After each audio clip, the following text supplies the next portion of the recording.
অভিশপ্ত শয়তান থেকে মহান আল্লাহর নিকট আশ্রয় চাই। সকল প্রশংসা সমগ্র বিশ্বের প্রতিপালক মহান আল্লাহর জন্য, যিনি পরম দয়ালু অসীম দয়াময়। নামাজ আর নমস্কার দুটো শব্দেরই ধাতুমূল বা রুটওয়ার্ড হচ্ছে নমস। নমস থেকে ফার্সিতে অর্থ করা হয়েছে নামাজ, আর নমস থেকে আর্য ভাষায় অর্থ করা হয়েছে নমস্কার। আর্য বলার কারণে আপনারা অনেকেই বুঝতে পারছেন না। এটাকে যদি অরিজিনাল ভাষায় বলি বা ভারতে এখন যেভাবে বলা হয় যে আরিয়ান বলা হয়, শাহরুখ খানের ছেলের নাম আপনারা জানেন আরিয়ান, শুদ্ধ ভাষায় তারা এখন এটাকে আরিয়ানই বলে।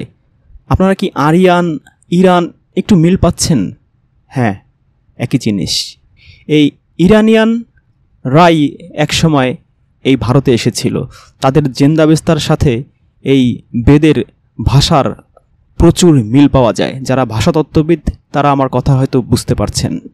এই ইরানিয়ান বা এই আরিয়ান, এদের যেই মূল ভাষার শব্দ নমস, এখান থেকে এখন হিন্দুরা নিয়েছে নমস্কার, আর ইরানিয়ানরা মানে আরিয়ানরা নিয়েছে নমস্কার, আর ইরানিয়ানরা তারা নিয়েছে নামাজ। আমি প্রথম পর্বে আলোচনা করেছিলাম নামাজের বাংলা অর্থ প্রার্থনা, আর সাধারণের জন্য বোঝার জন্য ধনীদের কাছে এর অর্থ হচ্ছে প্রার্থনা, আর সাধারণ যারা আমরা আমজনতা আছি আমরা ভিক্ষা বা ভিখারি এই শব্দের সাথে বেশি পরিচিত। খুব জনপ্রিয় খনার বচন আছে, ভিক্ষা চাই না কুত্তা খেদাও, অথবা গান আছে আমি তোমারই প্রেম ভিখারি।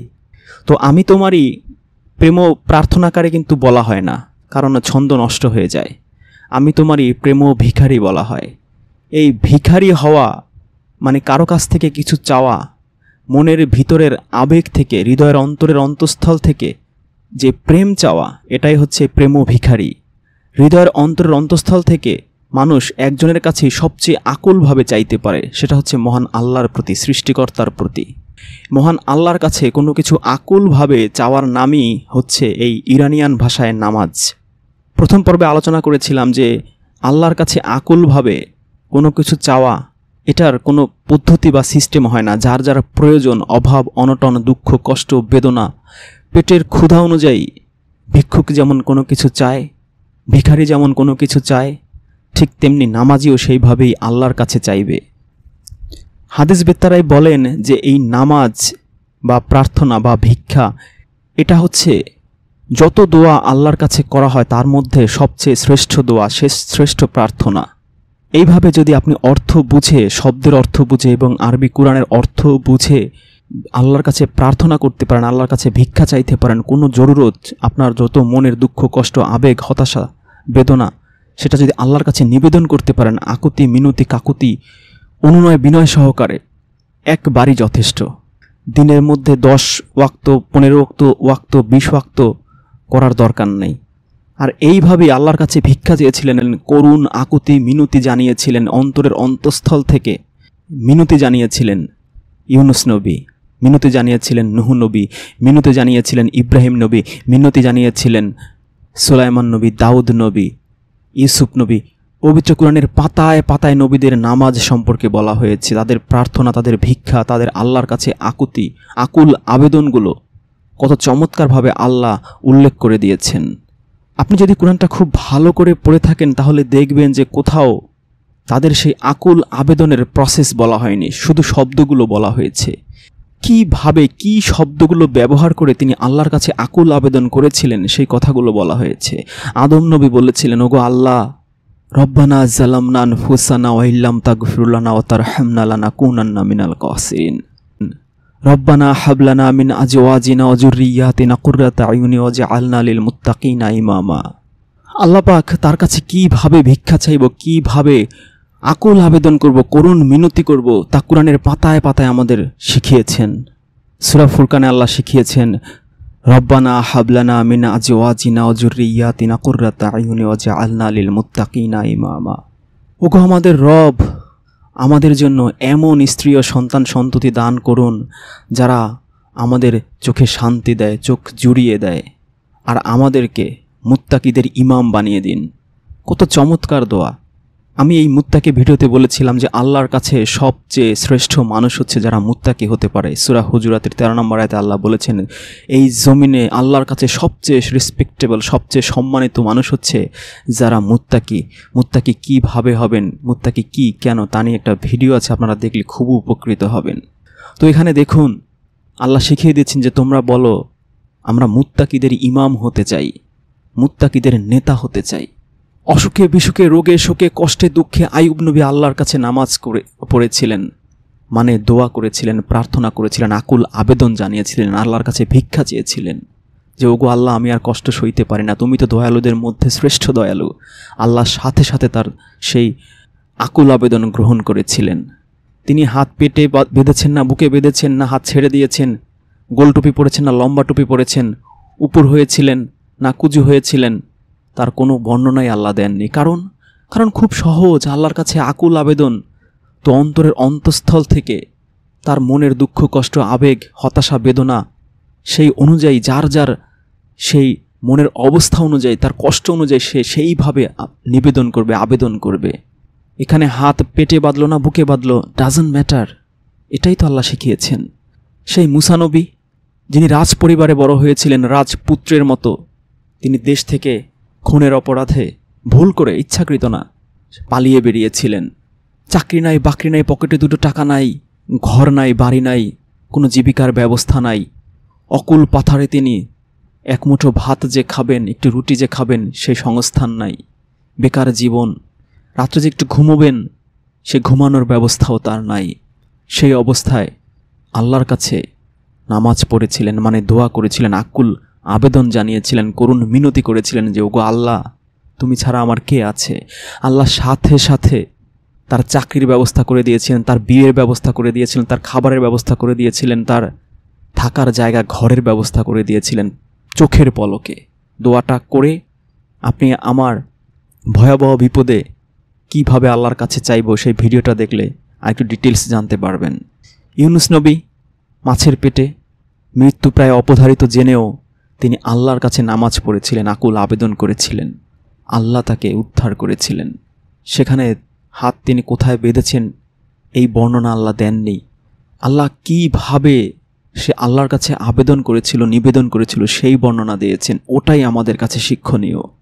কোনো চাইনিজকে, কোনো ইংরেজকে যদি আপনি বাংলাদেশে এনে তাকে কিভাবে ভিক্ষা করতে হয় সেটা শেখান, আর যদি শেখাতে গিয়ে কুটকৌশলে তাকে বলেন যে বাংলার প্রতি শব্দে 10 নেকি করে তুমি পাবে, তাহলে সাথে সাথে সে প্রশ্ন করবে যে তাহলে সেই যা আমি বলবো আমি বাংলাতেই করব, যদিও ভাষা আমি বুঝি না, বাংলাতেই আমি মানুষের কাছে ভিক্ষা চাইব, তাহলে আমার টোন কেমন হবে, মানুষের কাছে কতটুকু সামনে গিয়ে দাঁড়াবো, বেশি সামনে দাঁড়াবো না পেছনে দাঁড়াবো, আমার গায়ের পোশাক কী হবে, আমার মাথায় কী থাকবে, আমার পায়ের জুতোটা কেমন হবে, আমার গলার টোনটা কেমন হবে, সে শত শত প্রশ্ন করবে। তারপর আপনি তাকে তাফসির, মাহফিল, ওয়াজ, আরবি, বাংলা ব্যাকরণের প্রকৃতি প্রত্যয়, কারক, সমাস সব কিছু শিখিয়ে তাকে দাওরায় হাদিস পাশ করিয়ে পুরোপুরি পারফেক্টলি অঙ্গভঙ্গি করে অভিনয় করে শিখিয়ে তাকে তার দেশ চায়নায় অথবা ইংল্যান্ডে আয়ারল্যান্ডে যখন পাঠাবেন, সে কিন্তু কোনো দিনই তার প্রয়োজন অনুযায়ী, তার মনের দুঃখ কষ্ট বেদনা, তার কতটুকু প্রয়োজন, তার সে পেটের চাহিদা অনুযায়ী অন্যের কাছে কিন্তু সে স্বতঃস্ফূর্তভাবে পরিপূর্ণ মনের ইমোশন নিয়ে, আবেগ নিয়ে কখনোই সে ভিক্ষা চাইতে পারবে না। সে রোবটের মতো কিছু কথা বলবে, তাতে মানুষের মূল না গলাটাই স্বাভাবিক। সে বলবে আমাকে কয়টা ভিক্ষা দেবেন, আমি 3 দিন ধরে কিছু খাই নাই, দয়া করে কিছু ভিক্ষা দেন। তো এইরকম করে বললে ইংরেজদের মন গলার কথা না। সুতরাং আল্লাহর কাছে প্রার্থনা, আল্লাহর কাছে আকুল আবেদন, আকুল নিবেদন অবশ্যই আপনাকে মাতৃভাষায় করতে হবে। আর যদি আরবিতে করতে চান অবশ্যই সেটা বুঝবেন, যখন যেই দোয়াটা করবেন সেই দোয়াটার সাথে সাথে বাংলার অর্থটা যেন আপনার ব্রেনে ঘুরতে থাকে, এবং যখন ওই দোয়াটা করছেন সেই পরিপূর্ণ ইমোশনটা যেন আপনার অন্তরে উপস্থিত থাকে, তাহলেই ওই দোয়াটার মাধ্যমে আল্লাহর সাথে আপনার একটা কানেকশন তৈরি হবে, সংযোগ তৈরি হবে। That's the spirit. এটাই হচ্ছে ইসলাম ধর্মের মূল আধ্যাত্মিকতা, যে আল্লাহর সাথে রিলেশনশিপ বিল্ড আপ করা, আল্লাহর সাথে আকিমুস সালাত করা। আল্লাহ কখনো আপনার কাছে কোয়ান্টিটি চান না, আল্লাহ কোয়ালিটি চান। আপনি দিনের মধ্যে 5 ওয়াক্ত ফরজ বানিয়েছেন, তারপরে ইশরাক, তারপরে আওয়াবিন, তারপর চাশত, তারপরে হাজত, তারপরে সফরের নামাজ, বৃষ্টির নামাজ, ঋণ মুক্তির নামাজ। মানে সারা দিন আর কোনো কাজকর্ম নাই, রোবটের মতো, মেশিনের মতো শুধু বক বক বক বক করেই যাচ্ছেন। আপনার কোনো ইমোশন নাই, কী চাচ্ছেন, কার কাছে চাচ্ছেন, কেন চাচ্ছেন, কোনো সংযোগই নাই। আল্লাহর সাথে আপনার কোনো রিলেশন বিল্ড আপ হচ্ছে না। আপনি দিনে 100 রাকাত পড়তে পারেন, কিন্তু 1% সংযোগ, 1% একাগ্রতা, একনিষ্ঠতা, পারফেকশন আসে নাই, আসবে না, আসার কথাও না। কিন্তু আরেক ব্যক্তি পরিপূর্ণভাবে বুঝে ইউনুস নবীর মতো, মুসা নবীর মতো, ইব্রাহিম নবীর মতো, আইয়ুব নবীর মতো, সুলাইমান নবীর মতো, দাউদ নবীর মতো যদি 2টো লাইন বলে, ওই 2টো লাইনই ওই 1000 কোটি রাকাত নামাজের চেয়ে বেশি ইফেক্টিভ। এই জিনিসই আল্লাহ শিখিয়েছেন কোরআনের পাতায় পাতায়। আমরা শিখি না, আমরা শাইখুল কোরআন হতে চাই না, আমরা হতে চাই শাইখুল হাদিস। এখন আপনি বলেন তো, এইরকম করুণ মিনতি, আকুল আবেদন, একনিষ্ঠ প্রার্থনা, একনিষ্ঠ ভিক্ষা, একনিষ্ঠ চাওয়া পাওয়া, এটার কি কোনো প্রকারভেদ হতে পারে? এটার কি কোনো সময় হতে পারে?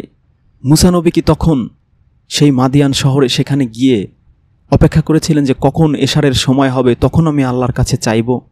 ইউনুস নবী কি অপেক্ষা করেছিলেন, ও এখন তো সকাল 7টা বাজে, জোহরের সময় হোক তখন আমি আল্লাহর কাছে চাইব? আইয়ুব নবী, এর কোনো ওয়াক্ত নাই, আপনার যখন প্রয়োজন হবে তখনই চাইবেন। আপনি যদি পারেন তো সারা দিন চাইবেন। কে আপনাকে নিষেধ করেছে? আল্লাহ তো বলেছে তোমরা আমাকে ডাকো, আমি তোমাদের ডাকে সাড়া দেব। আপনি মুত্তাকি হন, আপনার প্রত্যেক ডাকে আল্লাহ সাড়া দেবে। কিন্তু মুত্তাকি তো আপনি হতে চান না। আপনি শিয়া হতে চান, আপনি সুন্নি হতে চান, আপনি আহলে হাদিস হতে চান, আপনি জামাতি হতে চান, আপনি আটরশি হতে চান, আপনি ভান্ডারি হতে চান, আপনি দয়াল বাবার মুরিদ হতে চান, কিন্তু আপনি দয়াল আল্লাহর মুরিদ হতে চান না। That's the problem. আপনি ডাইরেক্ট আল্লাহর সাথে রিলেশনশিপ বিল্ড আপ করতে চান না, আপনি ভায়া মিডিয়া খোঁজেন, শিরকের মধ্যে ঢুকতে চান। আল্লাহ যত আপনাকে বলে যে আমি, আমার বান্দারা তোমাকে জিজ্ঞেস করে আমি কোথায়, তাদের বলো আমি তাদের ঘাড়ের রগের চেয়েও কাছে, কিন্তু আমরা তো তাকে 7 আসমানের উপরে পাঠিয়ে দিয়েছি। কত দূরে, সেখান থেকে কি আমার ডাক সে শুনবে? তারপর হাদিস দিয়ে তাকে আবার নামিয়ে আনি প্রতি রাত্রে, 1ম আসমান পর্যন্ত টেনে হিচড়ে সেখান থেকে নামিয়ে আনি, কিন্তু সে যে আমার ঘাড়ের রগের চেয়েও কাছে থাকে। কোরআনে যে আল্লাহ বলে দিয়েছেন আমি ভুলে যাই। এজন্যই তো মাজারে মাজারে, মন্দিরে মন্দিরে, মসজিদে মসজিদে, গির্জায় গির্জায় আল্লাহকে খুঁজি, ভগবানকে খুঁজি, স্রষ্টাকে খুঁজি, মুর্শিদের পায়ের নিচে খুঁজি, দয়াল বাবা কিবলা কাবার মারিফতি জ্ঞানের মধ্যে খুঁজি। ফানাফিল্লা হতে চাই, বাকাবিল্লা হতে চাই, কোনো দিনই আপনি হতে পারবেন না। কারণ আল্লাহ ওই মাজারে মন্দিরে মসজিদে গির্জায়, ওখানে আপনি তাকে খুঁজে পাবেন না, আপনার ঘাড়ের রগের চেয়ে কাছে। আপনি ডাকলেই সাড়া দেবে, ডাকলেই শুনবে সে। কিভাবে ডাকবেন? খুব জোরে জোরে ডাকার দরকার নেই, আপনি আস্তে করে ডাকলেও আল্লাহ শোনে। খুবই আশ্চর্যের বিষয়, সিরাত গ্রন্থগুলো যদি আপনি পড়েন, আপনি দেখবেন যে আল্লাহর রাসূল 614 সাল নবুয়তের 4 বছর পর্যন্ত তিনি 2 ওয়াক্ত নামাজ পড়েছিলেন। 619 সাল মানে মিরাজ যে যাওয়ার আগ পর্যন্ত তিনি 2 ওয়াক্ত নামাজ 3 ওয়াক্ত পড়েছেন, এইভাবে বলা। মিরাজে গিয়ে 5 ওয়াক্ত নিয়ে আসলেন। এখানেই তো ঝামেলাটা বেঁধেছে। এই মিরাজের হাদিস সত্য প্রমাণ করতে গিয়ে এখন কুরআন তো তন্ন তন্ন করে খুঁজেও কেউ 5 ওয়াক্ত সালাত নামাজ মিলাইতে পারতেছে না। এই হেরে গেল কুরআন, জিতে গেল হাদিস। হাদিসে আছে 5 ওয়াক্ত, তোমাদের কুরআন তো অপূর্ণ, কুরআনে তো সব পাবা না। যদি পাও তাহলে নামাজ বের করে দেখাও। একেবারে কানা দজ্জালের মতো করে দিছে। কানা দজ্জালের যেমন বিপদে ফেলায় দিছে, কানা দজ্জাল যে আসতে পারতেছে না এই হাদিসের কারণে, না তো কবে চলে আসতো। এক হাদিসে বলা হয়েছে তার ডান চোখ কানা, আরেক হাদিসে বলা হয়েছে বা চোখ কানা। এখন তো আল্লাহ তার কোন চোখ কানা করবে? হাদিস তো সত্য প্রমাণ করতে হবে। হাদিস সত্য প্রমাণ করতে গেলে তো তার চোখ 2টাই কানা করতে হয়। এখন হাদিসে সত্য প্রমাণ করা যাইতেছে না, আর দাজ্জাল বলতেছে 2টা চোখ কানা করলে আমি চোখে দেখব কিভাবে? এটা কেমন কথা হইল? আমার 2 চোখ কানা করে দিবেন। এখন এই হাদিস সত্য প্রমাণ করতে যেয়ে এখন দাজ্জালকে আল্লাহ পাঠাইতে পারতেছে না, এমন একটা সিচুয়েশন দাঁড় করায় ফেলানো হয়েছে। যেইখানে আল্লাহ বলছেন যে লা ইউকাল্লিফুল্লাহু নাফসান ইল্লা উসআহা, আল্লাহ তার বান্দার প্রতি কখনো সাধ্যের বেশি বোঝা চাপিয়ে দেন না। আল্লাহ কখনো তার বান্দার প্রতি জুলুম করেন না। আল্লাহর কথার কোনো রদবদল নাই, আল্লাহর সুন্নতের কোনো পরিবর্তন নাই। সেইখানে আল্লাহকে জুলুমকারী বানানো হচ্ছে। আল্লাহকে প্রতি 28 মিনিট পর পর নামাজ দেয়া হয়েছে, আল্লাহ দিয়েছেন। নবী সেটা বুঝে পেয়ে নিয়েও আসছেন। মুসা নবীর পরে পরামর্শে তিনি আবার রিটার্ন ব্যাক করেছিলেন যদিও, প্রশ্ন হচ্ছে যে আল্লাহ রাসূল যখন 50 ওয়াক্ত নামাজ খুশি মনে মেনে নিয়ে চলে আসছেন, সেই সময় তো ঘড়ি ছিল না। তাহলে আল্লাহর রাসূল টাইম ডিভাইশনটা কিভাবে করছিলেন? মানে আল্লাহ কি ওই টাইম ওইভাবে বলে দিছেন? মানে ঘড়ি কি সাথে সাথে রেডিমেড দিয়ে দিছিলেন নাকি দেননি? মানুষের কোনো নাওয়া খাওয়া ঘুম কাজ কর্ম হাগা মুতা সব বন্ধ করে দিয়ে প্রতি 28 মিনিট পর পর আল্লাহ নামাজ দিয়েছেন মানুষকে। এইভাবে আল্লাহকে বান্দার প্রতি জুলুমকারী হিসেবে উপস্থাপন করা হয়েছে হাদিসের মাধ্যমে। আর মুসা নবীকে আল্লাহ রাসূলের চেয়ে 100 গুণ বেশি বুদ্ধিমান, ইন্টেলিজেন্ট এবং দূরদৃষ্টি সম্পন্ন হিসেবে উপস্থাপন করা হয়েছে। এবং এই হাদিসের মধ্যেই বলা আছে যে আগের সব নবীরা 2 ওয়াক্ত করে নামাজ পড়তেন। মুসা নবী, ঈসা নবী, ইব্রাহিম নবী, আল্লাহ রাসূলও 614 সাল পর্যন্ত 2 ওয়াক্ত নামাজই পড়েছিলেন। মিরাজে গিয়েই 5 ওয়াক্ত হয়ে গেল। কিন্তু প্রশ্ন হচ্ছে, আল্লাহ মিরাজ থেকে আমি ধরে নিলাম এই হাদিস সত্য, আমি ধরে নিলাম তর্কের খাতিরে এই হাদিস সত্য, 5 ওয়াক্ত দিয়েছেন। 5 ওয়াক্ত নামাজ কি কি? ফজর, জোহর, আসর, মাগরিব, ঈশা।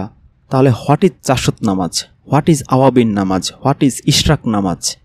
এগুলো কোন মিরাজে যায় আবার আনছিল? এই নামাজের নামগুলো কিভাবে দেয়া হলো? শুধু তাই না, আরও যে নিদারুণ দুঃখজনক ঘটনাগুলো আছে এই নামাজের ডিভিশনের। মানে 5 ওয়াক্ত নামাজ 15-20 ওয়াক্ত যে কিভাবে নিয়ে গেছে, মানে সেই পারলে এরা সে 50 ওয়াক্তেই বানাতো এই মাঝহাব বাহিনী। মানে মুসলিম বিশ্বকে পুরো অকর্মণ্য বানানোর, মানে ইহুদি খ্রিস্টানরা এইভাবে হাদিস ব্রেন দিয়ে ঢুকাইছে এদের মধ্যে যে এরা যেন দিনরাত 24 ঘন্টা শুধু এই উঠক ব্যাঠকের মধ্যেই থাকে, একেবারে অলস অকর্মণ্যা ঢেকি হয়ে বসে থাকে। এবং এখনও আপনি দেখবেন যে আরবের ম্যাক্সিমাম আরবিয়ানরা হচ্ছে ভাদাইম্যা টাইপের, অলস, বেকার, ওরা কাজটা কর্ম সেইভাবে পরিশ্রমী কোনো জাতিই না। এবং আমার এখনও মনে আছে ছোটোবেলায় আমার স্যার বলতো, খায়ের স্যার, যারা জানো সেই আরবিয়ানরা কবে, সেই দিনও মনে আছে ছোটোবেলা আমাদের বাড়িতে আরবের লোকজন আসতো ভিক্ষা চাইতে, মুসাফির হিসেবে আসতো। তা আমার বাবা বলতো, আরে দে দে দে, আমার নবীর দেশের লোক, দে কিছু দিয়া দে। এই তেল আবিষ্কার না হইলে এরা মনে হয় এখনও ভিক্ষা করত। এদেরকে এইভাবে অকর্মণ্য বানানো হয়েছে এই দিনের মধ্যে 15, 20, 30 ওয়াক্ত নামাজ দিয়ে। অথচ সূরা মুজাম্মিল পড়ে দেখুন, আল্লাহর রাসূলকে বলছেন আপনি রাত্রে উঠুন, দিনে থাকে আপনার কর্মব্যস্ততা। মানে ইসলাম হচ্ছে মানুষকে পরিশ্রমী বানাবে। বলেছেন যে জাতির নিজের ভাগ্য পরিবর্তনের চেষ্টা করে না, আল্লাহ তার ভাগ্য পরিবর্তন করে না। সূরা নাজমে আল্লাহ বলেছেন যে মানুষ তাই পায় যা সে চেষ্টা করে। আল্লাহ পাকের সিস্টেমগুলো কত চমৎকার, কত প্র্যাকটিক্যাল, কত বাস্তবিক, কত রিয়ালিস্টিক। সেইখানে ইসলামটাকে একটা অকর্মার ধর্ম, সবাইকে একটা ভাদাইম্য বানানোর একটা মিশনে নামছে। এই ইহুদি খ্রিস্টানদের মাধ্যমে হাদিসগুলো ঢুকিয়ে মানুষকে এইভাবে কি যে পড়ছে দিনের মধ্যে সে 100 রাকাত, ইমাম আবু হানিফা প্রতি রাত্রে 100 রাকাত নামাজ পড়তেন, এশারের নামাজের ওযু দিয়ে ফজরের নামাজ পড়তেন, বিশাল আল্লাহর ওলি হয়ে গেছেন। তো আল্লাহ কি কোয়ান্টিটি চায় না কোয়ালিটি চায়? আপনি 100 রাকাত নামাজ পড়লেন, কি বলতেছেন নিজেও জানেন না কিছু। আল্লাহর সামনে দাঁড়িয়ে আল্লাহকে হাজির নাজির মাইনা আল্লাহকে বলতেছেন যে নিশ্চয়ই আমি তোমাকে কাউসার দিয়েছি, তুমি তোমার রবের উদ্দেশ্যে কুরবানি করো, নামাজ পড়ো। আল্লাহকে আপনি অর্ডার দিতেছেন, বলো আল্লাহ এক, বলো আল্লাহ অমুখাপেক্ষী। আল্লাহর সামনে দাঁড়িয়ে আল্লাহকে হাজির নাজির জেনে আল্লাহকে এইভাবে আল্লাহর সাথে বেয়াদবি করতেছেন, ফাত্রামি করতেছেন। আল্লাহকে এইভাবে শিখাইছে? এত নবীদের ঘটনা, এত নবীদের হিস্টোরি আল্লাহ কেন কোরআনে বলছেন? তারা কীভাবে আল্লাহর কাছে চাইছে, এগুলো এই কৌশলগুলো আল্লাহ কেন শিখিয়েছেন? এমনি শুধু আরবিতে পড়বেন, শুধু প্রতি রমজান মাসে 1 খতম 2 খতম 3 খতম দিবেন, পড়বেন, কিছুই বুঝবেন না। এই জন্য আল্লাহ পাঠাইছে এগুলা, এই কোরআন। এই জন্য আল্লাহ বলছে, কোরআনকে বলছে যে মানুষের মনের চিকিৎসা। এই কোরআন তোমাদের জন্য হিদায়াত, তোমাদের জন্য রহমত। এইভাবে হবে রহমত। আপনার বাস্তব জীবনের যে কোন সিচুয়েশনে কী কাজ করবেন, কোন নবী কোন সিচুয়েশনে কীভাবে কী করছিল, সে শিক্ষা যদি আপনি নিতে না পারেন, তাহলে এই কোরআন পাঠানোর দরকারটা কি লাভ হইল? কিভাবে আপনি এর মধ্যে হিদায়াত খুঁজে পাবেন? আল্লাহ বলেছেন যে মুত্তাকিরা হচ্ছে আল্লাহর কাছে সবচেয়ে সম্মানিত। কিভাবে আপনি মুত্তাকি হবেন কোরআনের পাতায় পাতায় বর্ণনা করা হয়েছে। আপনি জানেনই না কিছু যে কিভাবে আপনি মুত্তাকি হবেন। কোন 7টা কাজ করলে আপনার সকল আমল বরবাদ হবে আপনি জানেনই না। আপনি রাত্রের মধ্যে 100 রাকাত করে সেই ইমাম আবু হানিফার মতো আল্লাহ দরবেশের মতো করে আপনি নামাজ পড়তেছেন, অথচ আপনার আমল সব বরবাদ হয়ে যাইতেছে, আপনি জানেনই না। কত রকম নামাজ বানিয়েছে এই পুরো মুসলিম বিশ্বকে অকর্মার ঢেকি বানানোর জন্য। ফরজ নামাজ, সুন্নত নামাজ, ঈদের নামাজ, নফল নামাজ, তারাবি নামাজ, জানাজার নামাজ, শবে বরাতের নামাজ, শবে কদরের নামাজ, গায়েবানা নামাজ, চাশতের নামাজ, আওয়াবির নামাজ, ইশরাক নামাজ, বৃষ্টির নামাজ, চন্দ্র সূর্য গ্রহণের নামাজ, আশুরার নামাজ, সফরের নামাজ, হাজতের নামাজ, আনলিমিটেড প্যাকেজ গ্রামীণ ফোনের। এর মধ্যে প্রধান ভাগ হলো ফরজ ও সুন্নত নামাজ, মানে যেটা আল্লাহর ডাইরেক্ট অর্ডার সেটা হচ্ছে ফরজ, আর যেটা রাসূলের ডাইরেক্ট অর্ডার সেটা হচ্ছে সুন্নত। অথচ সূরা নিসার 151 এবং 152 নম্বর আয়াতে আল্লাহ ও তার রাসূলের মধ্যে যারা পার্থক্য করে তাদের কাফের বলেছেন। অথচ এইভাবে নামাজের মধ্যে আল্লাহ আর রাসূলের মধ্যে এইভাবে আমরা পার্থক্য করছি। আপনি বলবেন যে কেন পার্থক্য করব না, তারা তো আলাদাই। তো পীরবাদী সুফিবাদী এরা না বলে যে একই, আল্লাহর রূপ, রাসূল হচ্ছে আল্লাহর রূপ, আল্লাহর সুরতে আসছে না। আপনি এই আয়াতটার আগে পরে পড়লে বুঝবেন যে এইখানে সে সত্তার আলাদার কথা বলা হয়নি, অর্ডারের আলাদা কথা বলা হয়েছে। মানে আল্লাহর কথা রাসূলের কথা একই কথা, আল্লাহর কথা আল্লাহর ওহী, আর রাসূলের মুখ থেকে যা বলছে এইটা পার্থক্য করতে না করছে। আল্লাহ রাসূল যা বলছে সেটাই আল্লাহর অর্ডার, মানে রাসূল যা অর্ডার করতেছে সেটা আল্লাহই অর্ডার করতেছে, এইটা বোঝানো হয়েছে। এখন রাসূলের কাছে ওহী কিভাবে আসতো? ধরুন বর্তমানে মোবাইলের যুগ, টেলিফোনের যুগ। এখন যদি আল্লাহ কোনো রাসূল মনোনীত করে বা কোনো নবী মনোনীত করে, সে পড়ালেখা কিছুই জানে না, লিখতে পারে না, পড়তে পারে না, তার কাছে সূরা মুজাম্মিল 20টা আয়াত নাজিল করা হয়েছে, সে তো পড়ালেখা জানে না, সে কি করবে? যারা পড়ালেখা জানে তাদের সেই সমস্ত 10 জন কাতেবে ওহী বানাতে হবে, তার ফোন করবে, তারপর তারা বাড়িতে আসবে, আসার পরে তারপরে তাদের বলবে। এখন বিষয় হচ্ছে তারা বাড়িতে আসতে আসতে 2 ঘন্টা, আমার ওহী তো এখন নাজিল হয়ে যাবে 20 আয়াত। এত সময় যদি আমার মুখস্থ না থাকে, সহজ একটা বুদ্ধি আছে, সেটা হচ্ছে জিব্রাইল ফেরেশতা ফোন করবে 2 ঘন্টা আগে। হ্যালো, হ্যাঁ মিস্টার রাসূল বলছিলেন? জি জি জি জি আপনার কাছে 2 ঘন্টা পরে আমি আসতেছি, 20টা আয়াত নাজিল হইতেছে, আমি এই উপর থেকে 7 আসমানের উপরে আছি, আমি আসতে আমার এই 2 ঘন্টা লাগবে। আপনি যারা কাতিব ওহী আছে ওদেরকে একটু কল টল দিয়ে সবাইকে রেডি করে আপনার বাসায় নিয়ে আসেন, কাগজ কলম নিয়ে সবাই যেন রেডি থাকে। আচ্ছা, তো সাথে সাথে আল্লাহর নবী কী করবেন, মানে যাকে রাসূল মনোনীত করবেন তিনি ফোন দিবেন সবাইকে, এই কলিমউদ্দিন, রহিমউদ্দিন, সমীরউদ্দিন, তোমরা কোথায় আছো? হুজুর আমি তো একটু শ্বশুরবাড়ি বেড়াতে আসছি। ও তুমি দূরে চলে গেছো, কে আছে আশেপাশে? আশেপাশে তো ইখলাসউদ্দিন আছে। আচ্ছা ইখলাসউদ্দিনের একটু ফোন দাও। ও তো ফোন ধরতেছে না, কি করা যায়? আরেকজনের পাঠায়, তারপর তাড়াতাড়ি ইখলাসউদ্দিনটা নিয়ে আসছে, তারপর সেই ওহীটা লিখে দিল। এরকম হবে আর কি বর্তমানের অবস্থা, যদি বর্তমানে কোনো এরকম নিরক্ষর কারো কাছে এরকম ওহী নাজিল হয়। কিন্তু আপনি একটু বাস্তব রিয়েলিস্টিকভাবে ভাবেন তো, আল্লাহ রাসূলকে হাদিসের মাধ্যমে নিরক্ষর বানানো হয়েছে। আবার এই হাদিসই বলা হচ্ছে যে তিনি কাগজ কলম চেয়েছেন মৃত্যুশয্যায়। তাহলে যেই মানুষটাকে আপনি এক হাদিসে বলছেন নিরক্ষর, তিনি পড়ালেখা কিছুই জানতেন না, আবার সেই একই মানুষকে বলছেন যে তিনি কাগজ কলম চেয়েছেন, এর উত্তর তো সহজ হওয়ার কথা ছিল। হযরত ওমর বলতো যে উনি তো আপনি তো পড়ালেখাই জানেন না, আপনি কাগজ কলম দিয়ে কী করবেন? কি বলতে হবে বলেন, আমরা লিখে দিতেছি। তার মানে এই হাদিস থেকেও প্রমাণ পাওয়া যায় যে আল্লাহর রাসূল পড়ালেখা জানতেন, এবং কুরআন থেকেও প্রমাণ পাওয়া যায় যে অসংখ্য আয়াত আছে যে আল্লাহর রাসূল পড়ালেখা জানতেন, তাকে মূর্খ বানানো হয়েছে। এখন যদি হুজুরদের আপনি প্রশ্ন করেন যে আল্লাহর রাসূল যেরকম করছেন বা যা করছেন সেগুলো তো সুন্নত, তাই না? বলবে হ্যাঁ, তাহলে আল্লাহর রাসূল তো কোনোদিন পড়ালেখা করেন নাই, তাহলে পড়ালেখা না করা তাহলে সুন্নত না? তখন সে আর কথা বলবে না।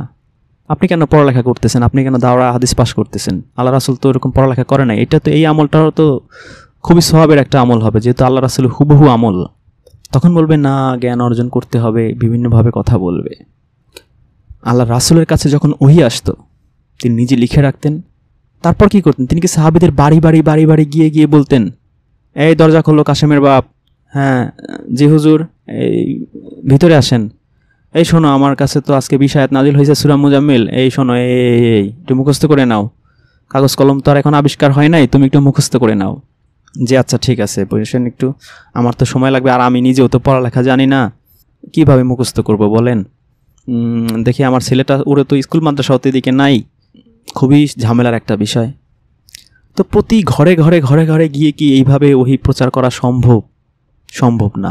তাহলে কি আগের যুগে যেই নবী রাসূলরা যেই হাদিসেই বলা হচ্ছে যে 2 ওয়াক্ত নামাজ মানে সালাত সেইভাবে করতেন, সবাই জানতো মানুষ তো সবাই কর্মব্যস্ত। সূরা মুজাম্মিলও তো আল্লাহ রাসূলকেই বলছেন যে আপনি দিনে তো আপনার কর্মব্যস্ততা থাকে, আপনি রাত্রে দাঁড়ান, রাতের 2/1 3/1 আপনি দাঁড়ান, তারপর কি করেন? সূরাটা পড়লে আপনি বুঝবেন যে আল্লাহ বলতেছেন তারপর কুরআন পড়ুন ধীরে ধীরে স্পষ্টভাবে, আর আপনার সাথে যারা থাকে তাদেরকেও সাথে নিয়ে দাঁড়ান। এইটাই সিস্টেম এবং এটাই রিয়েলিস্টিক, এটাই যুক্তিসঙ্গত। কোনো ধরনের মানুষ সে সকালে হয়তো ব্যস্ত থাকবে, সে সন্ধ্যার সময় মাগরিবের সময় সে কনফারেন্সে আসবে। আবার যারা সন্ধ্যায় ব্যস্ত থাকবে তারা সকালবেলা আসবে। অনেকে থাকে যে যারা কৃষক, অনেকে খুব সকালেই হাল টাল নিয়ে মাঠে চলে যাইতে হয়। আবার অনেকে আছে অফিস আদালত বা অনেকের অন্যান্য কাজ কারবার, সে দেখা যায় যে সকাল 8টা-9টার সময় গেলেও সমস্যা নেই, সে সকালের ফজরের সে কনফারেন্সে যাবে। গিয়ে আল্লাহর রাসূল সেই কোরআনের ওহী যেগুলো নাজিল হয়েছে, আজকে সূরা মুজাম্মিল নাজিল হয়েছে, তো ডেইলি তো আর এরকম 20টা 6000 আয়াত 23 বছর ধরে নাজিল হয়েছে। তার মানে দেখা যায় বছরে এভারেজ করলে হয়তো 200 কি 250 আয়াত। তো দেখা গেল যে পুরো বছরই ওই 200-250 আয়াত এইভাবে সকালে একবার শোনে, বিকালে একবার শোনে, সবার মুখস্থ হয়ে যাইতেছে, শুনতে শুনতে সবারই মুখস্থ হয়ে যাইতেছে। এবং আরবদের স্মৃতিশক্তি কিন্তু অত্যন্ত প্রখর ছিল, এখনও তারা কিন্তু তাদের 15-20 প্রজন্মের বাবার নাম বলতে পারে। এই জন্যই কোরআনকে বলা হয়েছে কোরআন কলবে কলবে আসছে, এবং আল্লাহর রাসূলের কলবে কিন্তু জিবরাইল ফেরেশতা ওহী করতো, নিয়ে আসতো কলবের মধ্যে, অন্তরের মধ্যে। এবং আজকে 20টা আয়াত নাজিল হয়েছে, দেখা গেল 1 মাস সকালে সন্ধ্যায় শুনতে শুনতে শুনতে সবার মুখস্থ হয়ে গেছে। এই জন্য এই কনফারেন্সটা খুব ইম্পর্ট্যান্ট। এবং এই আল্লাহর রাসূল এই হাদিস বেত্তাদের বই অনুসারেই 614 সাল পর্যন্ত 2 ওয়াক্ত মানে সকালে আর সন্ধ্যায় ফজর আর মাগরিবের নামাজ পড়তেন, এবং 619 সাল পর্যন্ত 3 ওয়াক্ত পড়েছেন, এই হাদিস বেত্তারাই বলেন। তারপর 19 সালের 27শে রজব তাকে সেই মিরাজে পাঠানো হলো, তারপর তো 5 ওয়াক্ত পড়া লাগতেছে 5 সময়। কিন্তু আবার এই হাদিস বেত্তারাই বলছেন যে 623 খ্রিস্টাব্দ থেকে 623 খ্রিস্টাব্দ পর্যন্ত তিনি 2 রাকাত করে নামাজ পড়তেন। জুহর, আসর, ঈশা, ফজর, মাগরিব সব 2 রাকাত করে পড়তেন। কিন্তু 623 সালে জুহর, আসর আর ঈশার নামাজ 2 রাকাত থেকে 4 রাকাত বানানো হয়েছে। তো আল্লাহর সুন্নতের তো পরিবর্তন হয়ে গেল। আল্লাহ তো বলছেন যে আল্লাহর সুন্নতের কোনো পরিবর্তন নাই। তাহলে এর আগের সকল নবী পড়ছে 2 রাকাত করে, আল্লাহর রাসূলও পড়ছেন 623 সাল পর্যন্ত 2 রাকাত করে সকল নামাজ, হঠাৎ করে 4 রাকাত হয়ে গেল। তাহলে এই প্রচলিত নামাজে রাকাতটা ইম্পর্টেন্ট না আল্লাহর বাণী বাল্লিক করাটা বেশি ইম্পর্টেন্ট? আল্লাহর বাণী বাল্লিক করা এটা কি আল্লাহর রাসূলের পক্ষে ঘরে ঘরে ঘরে ঘরে গিয়ে শত শত হাজার হাজার সাহাবীদের পক্ষে আজকে 20 আয়াত নাজিল হয়েছে, কালকে 40 আয়াত নাজিল হয়েছে, এটা কি ঘরে ঘরে গিয়ে তার পক্ষে এইভাবেই করা সম্ভব? নাকি মোবাইল কম্পিউটারের যুগ না যে তিনি হোয়াটসঅ্যাপ মেসেঞ্জারে পাঠিয়ে দিবেন, তো সে দেখে দেখে নিয়ে নেবে, বা পিডিএফ ফাইল পাঠিয়ে দেবেন, সকাল সন্ধ্যায় যাবেন। এই জন্যই কিন্তু কোরআনে আপনি দেখবেন যে সূরা জুমার মধ্যে যে তাকে রেখে, সেরকম আল্লাহর কোরআন বলতো তাকে রেখে অনেকে হাঁটা দিত, কেউ বাজারের দিকে চলে যেত, বেচা কেনার দিকে চলে যাইত। সূরা জুমার 11 নম্বর আয়াতে দেখেন কি বলা হচ্ছে, যখন তারা কোনো ব্যবসা বা কোনো খেল তামাশা, বিনোদন, ক্রীড়া কৌতুক দেখে বা দেখতে পায়, তখন তার দিকে ছুটে যায় এবং তোমাকে দাঁড়ানো অবস্থায় রেখে, মানে আল্লাহ রাসূলকে দাঁড়ানো অবস্থায় রেখে অনেকে এরকম ছুটে যাইতো। দেখা গেল যে ওইখানে কোনো ব্যবসা বাণিজ্যে কোনো নতুন প্রোডাক্ট আসছে, নতুন কোনো ফল আসছে, বা কোনো পোশাক টোশাক কোনো কিছু আসছে, বা কোনো বিনোদনের কোনো, আগে যেমন হইতো না বিভিন্ন ধরনের বিনোদন আমাদের গ্রাম বাংলায় হইতো, সার্কাস পার্টি, ওই পার্টি সেই পার্টি, তো আল্লাহ রাসূল এইভাবে দাঁড়ানো অবস্থায় রেখে চলে যেত। মানে দাঁড়ানো অবস্থায় মানে কি তিনি ওইভাবে বাল্লিক করতেন, কোরআনের আয়াত বলতেন, ওই অবস্থায় রেখে তারা চলে যাইতো। আল্লাহ তার পরেই বলছেন যে বলো আল্লাহর কাছে যা আছে তা বিনোদন ও বাণিজ্যের চেয়ে শ্রেষ্ঠ। আল্লাহর কাছে যা আছে মানে এই যে কোরআন, এই কোরআন রেখে আল্লাহর রাসূলকে রেখে দাঁড়া করায় রেখে তোমরা চলে যাচ্ছ, তোমাদের এই বিনোদন ব্যবসা বাণিজ্যর চেয়ে সেগুলা শ্রেষ্ঠ। আর আল্লাহ সর্বশ্রেষ্ঠ রিজিকদাতা, যে রিজিকের পিছে তোমরা ছুটছ, এই কোরআনের দিকে আসো, ওই রিজিকের বরকত আল্লাহ দিয়ে দেবে। তো আল্লাহর রাসূল যা বাল্লিক করতেন, যা বলতেন, এগুলো কার কথা? এগুলো আল্লাহরই কথা। এই কথার সাথে পার্থক্য করা যাবে না যে ওটা ওনার পার্সোনাল কথা। তিনি যদি পার্সোনাল বানিয়ে বানিয়ে কিছু বলতেন, তার জীবন ধমনের হৃৎপিণ্ডের শিরা আল্লাহ কেটে দিতেন। তাহলে মানুষ কী করে বুঝতো যে এটা ওনার পার্সোনাল কথা না, এটা আল্লাহর কোরআন? স্বাভাবিক, উনি রব্বি আউযুবিকা দিয়ে শুরু করতেন, শয়তানের আশ্রয় চাইতেন। আল্লাহ শিখিয়ে দিয়েছেন যে আল্লাহর কোরআন যখন পড়বেন আপনি, তখন অভিশপ্ত শয়তান থেকে আশ্রয় নিয়ে নেবেন। সেইভাবে আশ্রয় নিতেন, বিসমিল্লাহির রহমানির রহিম বলতেন, তখনই সবাই বুঝে ফেলতো। আর দাঁড়িয়ে বলতেন, কিয়াম করতেন। দেখবেন এখনও কোথাও যত বড় নেতা হোক না কেন, আর মানুষ যতই গরিবের সামনে এসে তিনি নির্বাচনের গণসংযোগ করুন, সেই নেতাকে কিন্তু দাঁড়িয়েই কথা বলতে হয়। তিনি বসে বসে জমিদারি স্টাইলে কথা বললে মানুষ শুনতে চাইবে না। ওরে বাবা, নেতা সে বসে বসে ঠ্যাঙের উপর ঠ্যাং দিয়ে বলতেছে। কারণ যে কোনো সাধারণ মানুষের যত দরিদ্র হোক গরিব হোক, এটা মানুষের একটা সম্মান। আল্লাহ বলেছেন না যে ইয়া বানি আদম, ও son of Adam, I have given you respect, আমি তোমাকে সম্মানিত করেছি, তোমাদের সম্মানিত করেছি। তো তিনি যখন দাঁড়িয়ে যেতেন, কিয়াম করতেন আর বলতেন রব্বি আউযুবিকা মিন হামাজাতি শায়াতিন, তখনই সবাই বুঝতো যে এই আল্লাহর ওহী এখন বলবে, বুঝে ফেলতো। বলা হয় না তার কাতেবে ওহী ছিল, লেখক ছিল, তারা সেই কুরআন লিখত। তো 6236টা আয়াত তারা লিখত, বুঝলাম। আপনারা আবার বলছেন যে হাদিসও আল্লাহর ওহী, সেগুলো গায়রে মাতলু, তো সেগুলো লিখত কারা? সেগুলো তো আল্লাহর ওহী আপনাদের কথা অনুযায়ী। সেগুলো লেখার জন্য তিনি কাউকে নির্বাচিত করেননি। এই যে 30, 40, 50, 60 লক্ষ হাদিস, এগুলো লেখার জন্য, এগুলো যেহেতু আল্লাহরই কথা, আল্লাহরই বাণী, আপনারাই তো বলছেন, তাহলে সেই আল্লাহর বাণী লেখা লাগবে না? সেগুলো সংরক্ষণ করবে কে? আল্লাহ তো বলছেন তিনি কুরআন সংরক্ষণ করবেন, তার বাণী সংরক্ষণ করবেন। আল্লাহ তো বলতে ঘুরিয়ে ফিরিয়ে আল্লাহ তো কুরআন কি হাসানুল হাদিস বলছেন, ওটাকে সংরক্ষণের দায়িত্ব নিয়েছেন। বাকি যেগুলো আপনারা বলছেন ওগুলো গায়রে মাতলু, তো ওগুলো জন্য কাতেবে ওহীর দরকার ছিল না? অথবা মানুষ কী করে বুঝতো যে এটা কুরআন থেকে বলছেন আর এটা উনি নিজের মন থেকে বানিয়ে বানিয়ে বলতেছেন? একই মুখ থেকে তো যাচ্ছে, তার কাতেবে ওহীরাই বা ডিফারেন্সিয়েট কীভাবে করতো?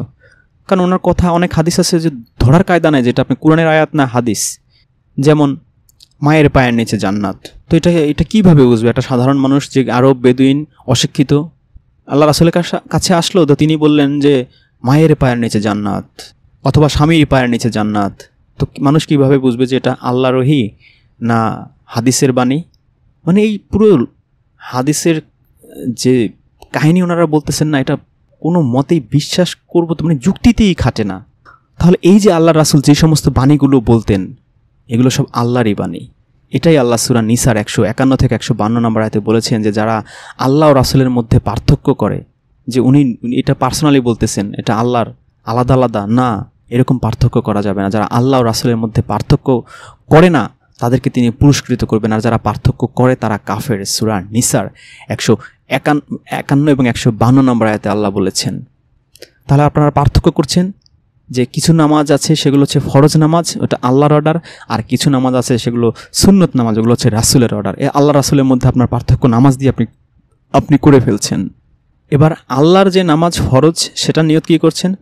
নাওয়াইতু আন উসাল্লি লিল্লাহি তাআলা আরবা রাকাতাই সালাতিল ফরজুল্লাহি তাআলা, মানে আল্লাহর ফরজ। আর সুন্নত নামাজের নিয়ত আপনি কিভাবে করছেন?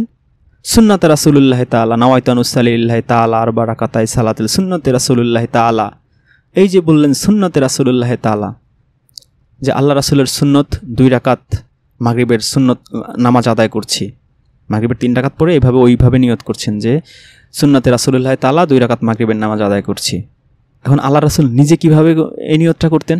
তিনিও কি এইভাবেই বলতেন যে সুন্নতে রাসূলুল্লাহি তাআলা? আপনি যদি বলেন যে হ্যাঁ, তিনিও এইভাবেই বলতেন যে নাওয়াইতু আন উসাল্লি লিল্লাহি তাআলা আরবা রাকাতাই সালাতিল সুন্নতে রাসূলুল্লাহি তাআলা, তাহলে আমার প্রশ্ন, রাসূল যে বলতেন যে সুন্নতে রাসূলুল্লাহি তাআলা, তিনি কোন রাসূলের সুন্নত পালন করতেন? আর আপনি যদি বলেন যে না, তিনি তো নিজেই রাসূল, তিনি কেন আবার সুন্নতে রাসূলুল্লাহি তাআলা বলবেন? অথবা তিনি কেন শেষ বৈঠকে বলবেন যে আসসালামু আলাইকা আইয়ুহান নবিয়্যু ওয়া রাহমাতুল্লাহি ওয়া বারাকাতুহু, তিনি কেন বলবেন? তিনি কি নিজে সালাম দিবেন? তাহলে আপনি যদি উত্তর দেন যে না, তিনি এইভাবে সুন্নতে রাসূলুল্লাহি তাআলা বলেন সেই নামাজ পড়তেন না, তাহলে আমার প্রশ্ন, তিনি যা পড়তেন না বা যা বলতেন না সেটা আমি কেন বলবো বা আমি কেন পড়ব? দ্বিতীয় প্রশ্ন, তিনি তাহলে কি নিয়ত করতেন? তিনি সুন্নতে রাসূলুল্লাহি তাআলা না বলে তাহলে তিনি ওই নামাজে মাগরিবের 2 রাকাত যে সুন্নত নামাজে বা এশারের 4 রাকাত সুন্নত নামাজে তিনি কি নিয়তটা করতেন বা কি নিয়তটা পড়তেন বা কি নিয়তটা বলতেন? আমার 3 নম্বর প্রশ্ন, এই নামাজ কেন নীরবে পড়া হয়, সেটা কেন জোরে পড়া হয় না? আল্লাহ তো সূরা বনী ইসরাঈলের 110 নম্বর আয়াতে স্পষ্ট করে বলে দিয়েছেন 3টা অর্ডার। তোমরা নামাজে তোমাদের স্বর উঁচু করবে না, 2 নম্বর অর্ডার মনে মনে করবে না, 3 নম্বর অর্ডার মাঝামাঝি স্বরে নামাজ পড়বে। তাহলে আল্লাহ তো আর স্পেশালি বলে দেন নাই যে ফরজ, সুন্নত, ওয়াজিব, নফল। আল্লাহ বলছেন নামাজে, তো নামাজ তো নামাজি, সেটা আপনি ফরজ পড়েন আর সুন্নত পড়েন আর নফল পড়েন বা ওয়াজিব পড়েন। আল্লাহ তো এখানে এক বাক্যে সব চলে আসছে। আল্লাহ বলছেন তোমরা তোমাদের নামাজে মধ্যম স্বর বলবে, মনে মনেও বলবে না, জোরেও বলবে না। তাহলে আপনি এই আল্লাহর কোরআনের সূরা বানী ইসরাঈলের 110 নম্বর আয়াত ভায়োলেট করে, অমান্য করে, অস্বীকার করে, কুফরি করে কেন আপনি এই সুন্নত নামাজ মনে মনে পড়ছেন? আমার 4 নম্বর প্রশ্ন, জামাতের কেন ফজিলত? আপনারাই বলেন যে জামাতে যদি নামাজ পড়া হয় তাহলে মুসলিম উম্মার এটা ঐক্যের প্রতীক, যে সবাই বুঝবে যে আমরা মিলেমিশে একসাথে থাকতে পারি, একসাথে কাতারবদ্ধ হয়ে মানুষের সাথে মানুষের মহব্বত বাড়ে, আন্তরিকতা বাড়ে এবং ধনী গরিব যে কোনো ভেদাভেদ নাই, সবাই কাঁধে কাঁধ মিলিয়ে নামাজে দাঁড়াই, এটাই ইসলামের সবচেয়ে বড় সৌন্দর্য। তাহলে আমার 4 নম্বর প্রশ্ন হচ্ছে, তাহলে এই নামাজ কেন জামাতবদ্ধভাবে আপনারা পড়েন না? এখানে কি সৌন্দর্যের দরকার নাই? এখানে কি একতাবদ্ধ হওয়ার দরকার নাই? এখানে কি মানুষে ধনী গরিবের বৈষম্য দূর করার দরকার নাই? এখানে কি সম্প্রীতির দরকার নাই? যদি বলেন হ্যাঁ দরকার আছে, তাহলে এই নামাজ কেন জামাতে পড়া নিষিদ্ধ?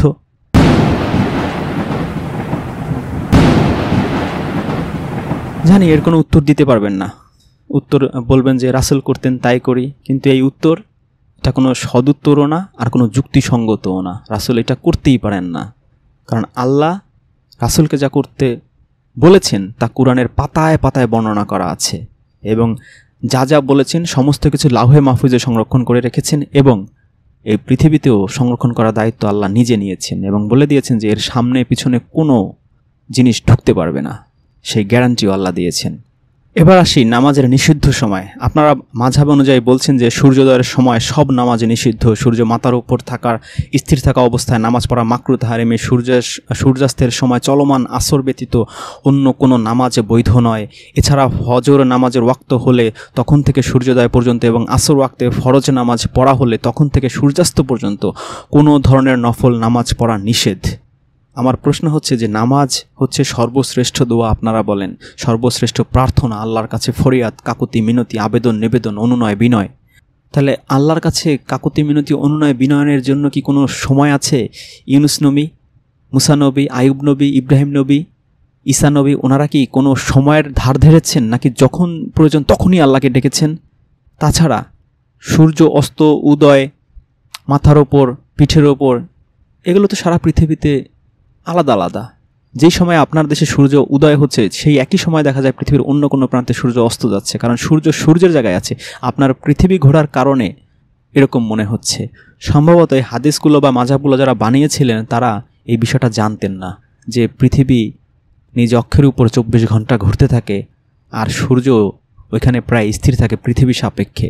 সূর্যকে কেন্দ্র করেই পৃথিবী ঘোরে। সম্ভবত তারা ধারণা করেছিলেন যে পৃথিবীকে কেন্দ্র করে সূর্য ঘোরে। এই জন্যই অনেক হাদিসে পাবেন যে সূর্য রাত্রেবেলা আল্লাহর আরশের নিচে চলে যায়, সেখানে আল্লাহকে সিজদা করে বসে থাকে, তারপর আল্লাহ অনুমতি দেয়, তারপরে সে ওঠে। আল্লাহ অনুমতি না দিলে সে ওখানে বসেই থাকে, ওঠে না। তারা এইভাবে ধারণা তাদের এরকম ছিল দেখে আল্লাহ রাসূলের নামে এইভাবে অবৈজ্ঞানিক গাঁজাখুরি হাদিস বানিয়েছিল। এবার আরেকটা নামাজ আপনারা বানিয়েছেন তাহিয়াতুল উজুর নামাজ। অজু করার পরপরই এই নামাজ 2 রাকাত পড়তে হয়। ওয়াক্ত মাকরুহ হলে মাকরুহ ওয়াক্ত শেষ হওয়া পর্যন্ত অপেক্ষা করতে হবে। নবী করিম সাল্লাল্লাহু আলাইহি ওয়াসাল্লাম ঘোষণা করেছেন যে ব্যক্তি অজু করে 2 রাকাত নামাজ ইখলাসের সঙ্গে পড়বে তার বেহেশতে লাভ হওয়া অবধারিত। মুসলিম ও আবু দাউদ শরীফের হাদিস। রাসূল সাল্লাল্লাহু আলাইহি ওয়াসাল্লাম বলেছেন, আল্লাহ তাআলা বলেন, যে ব্যক্তি অজু ভাঙার পর অজু করলো না সে আমাকে অবজ্ঞা করলো, আর যে ব্যক্তি অজু করার পর 2 রাকাত নামাজ পড়লো না সেও আমাকে অবহেলা করলো। মানে যে ব্যক্তি 2 রাকাত আল্লাহর কাছে দোয়া করলো না, তো আল্লাহর কাছে দোয়া করার, প্রার্থনা করার, ভিক্ষা চাওয়ার, কাকুতি মিনতি করার কি কোনো রাকাত হয়? তারপরে এটা কোথায় বলেছেন? হাদিসে কুদসি। এটা আবার কি জিনিস? হাদিস তো হাদিসে, আপনারা বলছেন সবই তো আল্লাহর কাছ থেকে আসে, তো এটা কোরআন তো জিব্রাইল ফেরেশতা নিয়ে আসতো, আর যে ৬,৫০০ কোরআনের আয়াত 23 বছর ধরে নিয়ে আসছে, কিন্তু এই যে 40-50 লক্ষ হাদিস এইটা কোন ফেরেশতা নিয়ে আসতো? এটাও কি জিব্রাইল ফেরেশতা নিয়ে আসতো? আনলে আল্লাহ রাসূল বুঝতেন কিভাবে যে এটা কোরআনের ওহী না হাদিসের ওহী? উনি নিজে কিভাবে বুঝতেন? সাহাবীরা তো পরে বুঝবেন, আগে ওনার তো বোঝার দরকার আছে, যেহেতু ফেরেশতারা সেই ওহী নিয়ে আসছে। গায়রে মাতলু হোক আর ডায়রে মাতলু হোক, ওহী তো ওহী, দুটোই আল্লাহর পক্ষ থেকে আসতেছে। হাদিসের ওহীও আল্লাহর পক্ষ থেকে আসতেছে, আপনারা যেহেতু বলেন কোরআনের ওহীও আল্লাহর পক্ষ থেকে আসতেছে, দুটোই ফেরেশতা নিয়ে আসতেছে। তো আল্লাহ রাসূল কিভাবে বুঝতেন যে এটা কোরআনের ওহী আর এটা হাদিসের ওহী, এটা হাদিসে কুদসি আর এটা হাদিসে সহি আর এটা হাদিসে জয়ীফ আর এটা হাদিসে জাল? উনি কীভাবে বুঝতেন? ওনাকে আগে থেকে ওয়ার্নিং দেওয়া হতো নাকি যে হে আল্লাহ রাসূল এটা কিন্তু হাদিস আকারে যাবে? তখন উনি সেটা কিভাবে, কার মাধ্যমে লেখাতেন? কোরআনের ওহিগুলো তো সে কাতে বহিদের বলতেন, অথবা জিব্রাইল ফেরেশতাকে আগে থেকে ফোন করে জানাই দিতেন যে এইবার কিন্তু গায়রে মাতলু যাচ্ছে, অতএব কাতে বহি কারো ডাকার দরকার নাই, গায়রে মাতলুর সময় ডাকার দরকার নাই, ওটা আপনি নিজে মুখস্থ করতে হবে, ওটা কিছু করার নাই। নিজে মুখস্থ করে তারপর বেদুইনরা কখনো আসলে আপনারা জিজ্ঞেস করলে বিভিন্ন প্রশ্ন করবে, তখন গায়রে মাতলু থেকে আপনি বলবেন এটা লেখা কাতে বহির দরকার নাই, এটা আপনার নিজের মুখস্থ করতে হবে, এটা আপনার ওভার টাইম, কিছু করার নাই। কিন্তু শুধু কোরআনটা ওটার কাতে বহি শুধু দরকার আছে, ওটা লিখাই নিয়েন, এটা লেখানোর দরকার নেই, এটা আপনি মুখস্থ করে ফেলেন। তো এই 40-50-60 লক্ষ হাদিস আল্লাহ রাসূলের মুখস্থ করা লাগছে সম্ভবত, এছাড়া তো কোনো অপশন দেখি না, আমি যুক্তি মিলাইতে পারতেছি না। দুখুলুল মসজিদ, মসজিদে প্রবেশের সঙ্গে সঙ্গে বসার আগেই 2 রাকাত দুখুলুল মসজিদ নামাজ পড়তে হয়। নবী করিম সাল্লাল্লাহু আলাইহি ওয়াসাল্লাম বলেছেন, তোমাদের কেউ যখন মসজিদে প্রবেশ করবে তখন বসার আগেই তার 2 রাকাত নামাজ পড়া উচিত। তবে যদি মাকরু ওয়াক্ত হয় তাহলে মাকরু ওয়াক্ত শেষ হলে পড়বে, এজন্য বসে অপেক্ষা করতে পারবে। তো এই তাহিয়াতুল উজু মসজিদ, দুখুলুল মসজিদ, এই নামাজ আল্লাহ কোন সূরার কোন আয়াতে দিয়েছে, অথবা যেই মিরাজে গিয়েছিল সেই মিরাজে এই নামাজের কথা তো আমরা শুনিনি, অথবা এটা যদি সেই ওই গায়রে মাতলুর মাধ্যমে জিব্রাইল ফেরেশতা দিয়ে যায়, তো সেইখানে এই জিনিসগুলো লেখাই ছিল কারা দিয়ে, এইগুলো লেখানোর কাতেবে ওহী কারা, তাদের নাম তো আমরা ইতিহাসে খুঁজে পাই না যে কাদেরকে দিয়ে তিনি লিখিয়েছিলেন যে এইমাত্র জিব্রাইল ফেরেশতা তাহিয়াতুল উজু বা দুখুলুল মসজিদ বা খুরুজুল মঞ্জিলের নামাজ, সালাতুল হাজতের নামাজ, সালাতুল কাজাইল দাইন বা ঋণ পরিশোধের নামাজ, সালাতুল ফাকার নামাজ, সালাতুল শুকরের নামাজ, সালাতুল তওবার নামাজ, সালাতুল মাতার নামাজ, সালাতুল নাওমের নামাজ, সালাতুল সাকরাতুল মৌতের নামাজ, এই সিস্টেমে পড়তে হবে, এখানে ওই সূরা পড়তে হবে, এখানে 2 রাকাত, এখানে 3 রাকাত, শবে কদরে যেমন আছে না, শবে কদরের অমুক সূরা দিয়ে পড়তে হবে, শবে বরাতে অমুক সূরা দিয়ে পড়তে হবে, সালাতুল হাজলে অমুক দোয়া পড়তে হবে, নামাজের পরে অমুক দোয়া 11 বার পড়তে হবে, অমুক দোয়া 13 বার পরে অমুক দোয়া করতে হবে। তো এই যে ডিটেইলস বর্ণনা, এক্সপ্লেনেশন, ডিসক্রিপশন, এগুলো যে এই ফেরেশতা নিয়ে আসছে আল্লাহ রাসূলের কাছে, সেই ফেরেশতা যখন আনছে আল্লাহ রাসূল কীভাবে বুঝতে পারতেন যে এটা কোরআনের বাইরে আলাদা, অথবা যদি বুঝতে পারতেনি তাহলে এটা কাদের দিয়ে লেখাতেন? এই 30-40-50 লক্ষ হাদিস, কোনো লেখকের নাম তো আমরা পাই না আল্লাহ রাসূলের জীবিতকালে যে অমুক তার সে হাদিসের কাতেবে ওহী ছিল। আমরা তো কোরআনের কাতেবে ওহীর নাম খুঁজে পাই, কিন্তু হাদিসের কাতেবে ওহী কারা ছিল, তারা কিভাবে এগুলো কালেক্ট করলো, কীভাবে এগুলো পাইলো, এর কোনো গ্রন্থ কি ছিল? যদি কোরআনের 6000 গ্রন্থ সেটাই লিপিবদ্ধ করতে খলিফা উসমানের মাথা খারাপ হয়ে যাওয়ার মতো অবস্থা হয়, এত পেরেশানির মধ্যে ভোগা লাগে, সেইখানে এই 30-40 লক্ষ যে গায়রে মাতলু ওহী, এগুলো তিনি কিভাবে করছেন, কম্পাইল করছেন, বা কারা করেছেন? এটা তো $1 মিলিয়ন করছেন, এবং এটা তো আমাদের জানার অধিকার আছে। আমরা একটা ধর্ম না দেখে বিশ্বাস করা যায়, আল্লাহ বা রাসূল না দেখে বিশ্বাস করা যায়, কিন্তু না বুঝে বিশ্বাস করা যায় না। আর না বুঝে যদি কেউ বিশ্বাস করে, সেই বিশ্বাস আসলে বিশ্বাস না, সেটা আসলে মনের মধ্যে সবসময় দোগর থাকে, মনের মধ্যে কখনো তার পরিপূর্ণ বিশ্বাস আসে না, সে কনফিডেন্স আসে না, তার মাঝে মধ্যেই মনে হয় যে আল্লাহ বলতে কি কিছু আছে, কারণ এই অবিশ্বাস আসবেই, কারণ না বুঝে একমাত্র পাগল যে সেই না বুঝে কোনো জিনিসের উপর বিশ্বাস আনতে পারে, অথবা শিশু বাচ্চা সে না বুঝে আগুনে হাত দিবে। কিন্তু একজন বুঝমান মানুষ যাকে আল্লাহ আকল জ্ঞান বুদ্ধি দিয়েছেন, এবং আল্লাহ বলেছেন যে তোমরা কি চিন্তা ভাবনা করো না, তোমরা কি আল্লাহর নিদর্শনগুলো দেখো না, তোমরা কি পৃথিবীতে একটু হেঁটে দেখো না, তার প্রকৃতির দিকে তাকাও না, সাগর মহাসাগরের দিকে তাকাও না, দেখো চন্দ্র, দেখো সূর্য, দেখো আল্লাহর নিদর্শনগুলো। তো আল্লাহ জ্ঞানবান মানুষের জন্যই বলেছেন যে জ্ঞানবান মানুষদের জন্য আমি কোরআনকে স্পষ্টভাবে বর্ণনা করি। তো আল্লাহ আমাদের বুঝে শুনে সব কিছু এইভাবে জাস্টিফাই করার কথা বলেছেন। এবং ইব্রাহিম নবীকে আমরা দেখেছি, তিনি সূর্যকে মনে করতেন সৃষ্টিকর্তা, চন্দ্রকে মনে করতেন সৃষ্টিকর্তা, একবার নাস্তিকদের মতো জীবন ছিল তার। আল্লাহ তাকে হেদায়েত দিয়েছেন, তিনি খুঁজে বেড়াইতেন, তিনি যুক্তি খুঁজে বেড়াইতেন, তিনি যুক্তির লজিক দিচ্ছেন যে যেই জিনিস অস্ত যায় সেটা আমার সৃষ্টিকর্তা হইতে পারে না, যেই জিনিস রাতে থাকে দিনে থাকে না সেটা আমার সৃষ্টিকর্তা, আমার রব হইতে পারে না। এইভাবে তিনি লজিক প্রয়োগ করতেন। আমরা তো নাস্তিকদের গালিগালাজ করি, কিন্তু গালিগালাজ করা উচিত না, তারা তো লজিক প্রয়োগ করে, এটা তো ইব্রাহিম নবীর ক্যারেক্টার। এই জন্যই তো ইব্রাহিম নবী জাতির পিতা হয়েছেন, তিনি একমাত্র কোরআনে তাকেই খলিল বা বন্ধু বলেছেন আল্লাহ, এবং আমাদের নাম মুসলিম নাম, এটা তারই দেয়া নাম। এত সম্মানিত আল্লাহ তারে করেছেন কেন? তার এই লজিক অ্যাপ্লাইড, এই যে একটা দার্শনিক তত্ত্বটা, এই যে থিওরিটা, এই যে ক্যারেক্টারটা, এটাই তো আমাদের চরম একটা শিক্ষণীয় জিনিস। এবং এই জন্যই তো আল্লাহ 2 নবীর নাম কোরআনে বলেছেন যে তাদের মধ্যে রয়েছে তোমাদের জন্য উত্তম আদর্শ। একটা হচ্ছে আল্লাহ রাসূল সালামুন আল্লাহ মুহাম্মদ, আরেকজন হচ্ছে এই জাতির পিতা, জাতির ইমাম সালামুন আল্লাহ ইব্রাহিম। তাহলে না বুঝে আসলে ধর্ম পালন করা সম্ভব না, কোনো মানুষ করতে পারবে না। যদি সে না বুঝে করতে চায় বা করতে পারে, সে তার মধ্যে কখনোই সেই একনিষ্ঠতা, একাগ্রতা, পরিতৃপ্তি কখনোই আসবে না। এই জন্য না দেখে আল্লাহ বা রাসূল বা সব কিছু বিশ্বাস করা যেতে পারে, কিন্তু সেই বিশ্বাস বেশি দিন টিকবে না। আস্তে আস্তে সে হয়তো মুখে স্বীকার করবে না, কিন্তু সে নাস্তিক হয়ে যাবে, অথবা নামে কাগজে কলমে হয়তো মুসলিম থাকবে, কিন্তু মুসলিমদের আল্লাহর কোনো আদেশ নিষেধ উপদেশ কমান্ড সে কিছুই মেনে চলতে পারবে না, কারণ তার সেই কনফিডেন্স বা ভরসাই তার কোনোদিন আসবে না।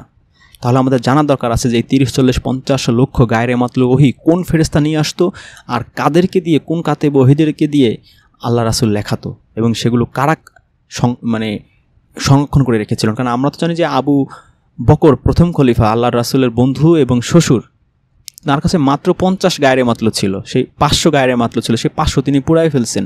তাহলে এগুলো আল্লাহর ওহী, গায়রে মাতলু বলেন আর যেই মাতলু বলেন, সেই ওহী তিনি কেন পুরাই ফেলবেন? এটা কত বড় স্পর্ধা!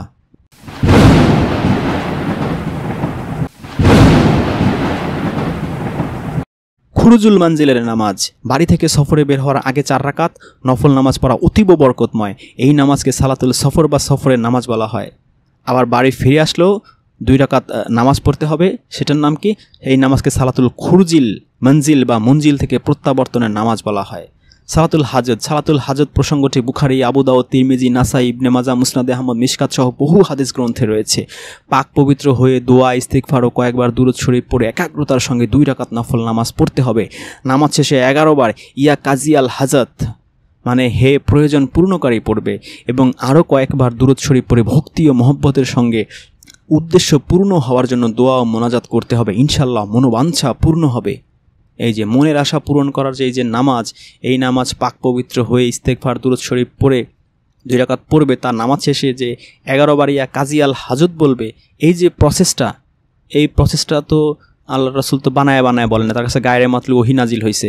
তো সেই কোন ফেরেশতা নাজিল করছেন, আর এগুলা কে লিখে রাখছিল, যে ওনারা কালেক্ট করলেন, কার কাছ থেকে এগুলো লেখায় রাখছিলেন? এরকম কোনো গায়রে মাতলু কাতেবে ওহী ইতিহাসে তাদের কোনো নাম নাই। সুতরাং এটা লজিকেও খাটে না, যুক্তিতেও খাটে না, কোরআনের আয়াত অনুযায়ীও এইসব জিনিস পুরো বানোয়াট জিনিস, এবং আল্লাহর রাসূলের নামে চাপায় দেওয়া হয়েছে। এবং এইসব কারণেই এই মুসলমানরা আস্তে আস্তে ভাদাইম্যা অকর্মণ্যের ঠেকি হয়েছে, যে সে জানে যে কোনো মনের আশা পূরণ করলে নামাজ পড়লে মনের আশা পূরণ হয়ে যাবে। অথচ আল্লাহ কোরআনে পাতায় পাতায় বলছেন যে তারা কি মনে করেছে তারা ঈমান এনেছি বললেই তাদের ছেড়ে দেওয়া হবে, অথচ তাদের পরীক্ষা করা হবে না? তাদেরকে দুঃখ, কষ্ট, বেদনা, রোগ, শোক দিয়ে আমি তাদের পরীক্ষা করব। এবং সূরা মুলকে আল্লাহ বলেছেন, আল্লাযী খলাকাল মাউতা ওয়াল হায়াতা লিয়াবলুয়াকুম আইয়ুকুম আহসানু আমালা, আমি সৃষ্টি করেছি জীবন ও মৃত্যু যাতে করে আমি পরীক্ষা করতে পারি তোমাদের মধ্যে সৎকর্মে আমলে কে শ্রেষ্ঠ। তো আল্লাহ তো আমাদের আমলের পরীক্ষা করার জন্য তিনি আমাদের পাঠিয়েছেন, তো পরীক্ষা তো আমাদের করবেনই। তো যদি আমাদের এই নামাজ পড়লেই আমাদের মনের আশা পূরণ হয়ে যায়, এই 11 বার ইয়া কাজি আল হাজত বললে আর নামাজ পড়ার আগে দুরূদ শরীফ আর ইস্তেগফার পড়লে, তাহলে পরীক্ষাটা হবে কিভাবে? মনের আশা হয়েছে যে আল্লাহ পরীক্ষা নেবে একটা, যে আমারে বাবাকে মৃত্যু দিবে বা মাকে মৃত্যু দিবে বা সন্তানের মৃত্যু দিবে, দেখি প্রচণ্ড তারা অসুস্থ, আমি সাথে সাথে মনের আশা যে আল্লাহ তাদের রোগ মুক্ত করে দাও, এই আশা নিয়ে আমি নামাজ পড়লাম, মনের আশা পূরণ হয়ে গেল, তাদের রোগ মুক্ত হয়ে গেল, তাহলে তো আমার পরীক্ষাটা আল্লাহ নিতে পারলো না।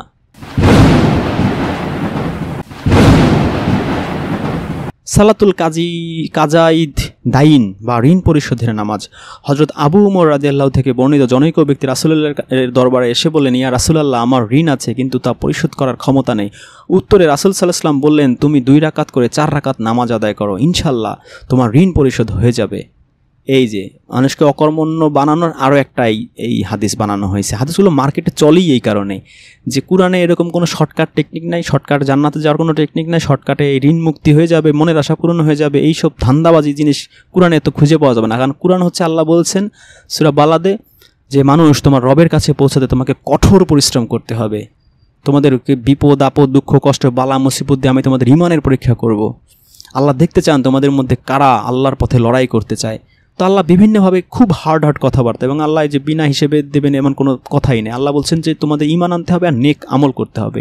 সূরা আরাফের 8 নম্বর 9 নম্বর আয়াতে বলেছেন যে তোমাদেরকে হাসরের মাঠে তোমাদের নেকির পাল্লা আর পাপের পাল্লা ওজন করা হবে, দাড়ি পাল্লা মিজান সেখানে সিট করা হবে, সেই মিজানে যার আমল বেশি হবে নেকির পাল্লা তাকে জান্নাত দেওয়া হবে। এই জন্য কোরআনে এরকম কোনো শর্টকাট সিস্টেম নাই, কঠোর পরিশ্রমের অর্ডার আছে, কোরআনে মুত্তাকি হওয়ার জন্য চেষ্টা সাধনা করার অর্ডার আছে, কোরআনে টোটালি মুসলিম জাতিকে একটা পরিশ্রমী ইন্ডাস্ট্রিয়াস, একটা ইন্টেলিজেন্ট, একটা জ্ঞানী জাতি হিসেবে, একটা পরিশ্রমী জাতি হিসেবে গড়ে তোলার সমস্ত ইনগ্রিডিয়েন্টস আছে। আর হাদিসগুলো আসছেই মানুষকে অকর্মার ঢেকি বানানোর জন্য। যে ঋণ পরিশোধ করতে হলে তুমি মেয়ার ঋণ পরিশোধ করতে হলে তুমি পরিশ্রম করো, পরিশ্রম করে বাড়তি ইনকাম করে সেখান থেকে আস্তে আস্তে পরিশোধ করো, তা না। তুমি 2 রাকাত করে 4 রাকাত নামাজ আদায় করো, তোমার ঋণ পরিশোধ হয়ে যাবে। হাদিস এই জন্য তো এই হাদিসের মার্কেটিংটা বেশি চলছে, যে শর্টকাটে নামাজের পরে আয়াতুল কুরসি পড়লেই মরলেই জান্নাত, অমুক দোয়া পড়লে সমুদ্রের ফেনা সমান পাপ সব মাফ হয়ে যাবে, অমুক দোয়া পড়লে 80 বছরের গুনাহ মাফ হয়ে যাবে, অমুক দোয়া পড়লে 500 বছরের গুনাহ মাফ হয়ে যাবে, অমুক দোয়া পড়লে 1 হজের 2 উমরা হজের সওয়াব পাওয়া যাবে। এরকম শর্টকাটে এরকম এত হাজার হাজার কোটি সওয়াব যদি পাওয়া যায়, 1 হজের সওয়াব যদি প্রতি দোয়ায় পড়লে পাওয়া যায়, অমুকটা সময় না 2 রাকাত নামাজ পড়লে হজের সওয়াব পাওয়া যায়, তাহলে এইটার প্রতি মানুষ প্রলুব্ধ হবেই। এই যে মার্কেটিং, হচ্ছে শর্টকাটে জান্নাতে নেওয়ার মার্কেটিং, আর হচ্ছে শর্টকাটে কোনো কিছু পেয়ে যাওয়ানোর মার্কেটিংয়ের হাদিস বানানোর কারণেই এই হাদিসগুলো মার্কেটিং খুব বেশি চলছে। সালাতুল ফাঁকা, হজরত হুসাইন পুত্র আলী রাদিয়াল্লাহুকে বলেন, বৎস শোনো, যখন তোমার উপর কোনো বালা মুসিবত আপতিত হয় অথবা দুর্ভিক্ষ দেখা দেয়, তখন তুমি 4 রাকাত নফল নামাজ পড়বে। আলী ইবনে হুসাইন বলেন, যে ব্যক্তি এই নামাজ পড়বে আল্লাহ তাআলা তার বিপদ ও অভাব দূর করে দিবেন। তো আল্লাহর বিপদ ও অভাব দূর করতে বিপদে পড়লে, ইউনুস নবী বিপদে পড়ছেন, তিনি কি এই নামাজ পড়ছিলেন? কুরআনে তো আল্লাহ এইভাবে বলেন নাই। কুরআনে তো আল্লাহ ফোকাস করছেন যে তার একনিষ্ঠতা, একাগ্রতা, মনের আকত্তি বিনতি, অনুনয় বিনয়, কত একাগ্রভাবে তিনি আল্লাহর কাছে কাকুতি মিনতি সহকারে প্রার্থনা করছেন, সেটার উপর আল্লাহ ফোকাস করছেন। আইয়ুব নবীরও সেই এক ক্ষেত্রে একই কথা প্রযোজ্য, নূহ নবীর ক্ষেত্রেও একই কথা প্রযোজ্য, ইব্রাহিম নবী, মুসা নবী, ঈসা নবী, প্রত্যেকটা নবীর ক্ষেত্রে একই কথা প্রযোজ্য, যে আল্লাহ সেই মানুষটা যে আল্লাহর কাছে কোনো কিছু কাকুতি মিনতি সহকারে যে আকুল আবেদন করেছেন, সেই আকুল আবেদনটা কি ওয়ার্ড ইউজ করেছেন, তার আকুলতাটা কত ছিল, সেইটার উপরে আল্লাহ ফোকাস করেছেন। আর এনারা শুধু উঠক ব্যাঠকের উপর ফোকাস করতেছে। উঠক ব্যাঠক এটা কোনো বিষয়? আল্লাহর কাছে মানুষ তার প্রয়োজন অনুযায়ী ভিক্ষা চাইবে, প্রার্থনা করবে, সেটা তো আর মনের আকুতি দিয়ে চাইবে, একাগ্রতা নিষ্ঠা দিয়ে চাইবে। সালাতুল শুকর, মনের কোনো আশা বা ইচ্ছা পূর্ণ হলে, অথবা কোনো বিপদ আপদ বা বালা মুসিবত দূর হলে, এবং আল্লাহর তরফ থেকে কোনো নিয়ামত প্রাপ্ত হলে 2 রাকাত শুকরানা নামাজ আদায় করতে হয়, এটাকে সালাতুল শুকর বলে। এই নামাজ কোন মিরাজের সময় দিছে? $1,000,000 কোয়েশ্চেন। অথবা কোন ফেরেশতা এসে ওহির মাধ্যমে, গায়রতুলের মাধ্যমে আল্লাহ রাসূলকে এটা দিচ্ছে, এবং আল্লাহ রাসূল সেটা লিখাইছিলেন, কাদের মাধ্যমে সংরক্ষিত করে রাখছেন, সেটাও আমাদের জানা প্রয়োজন আছে।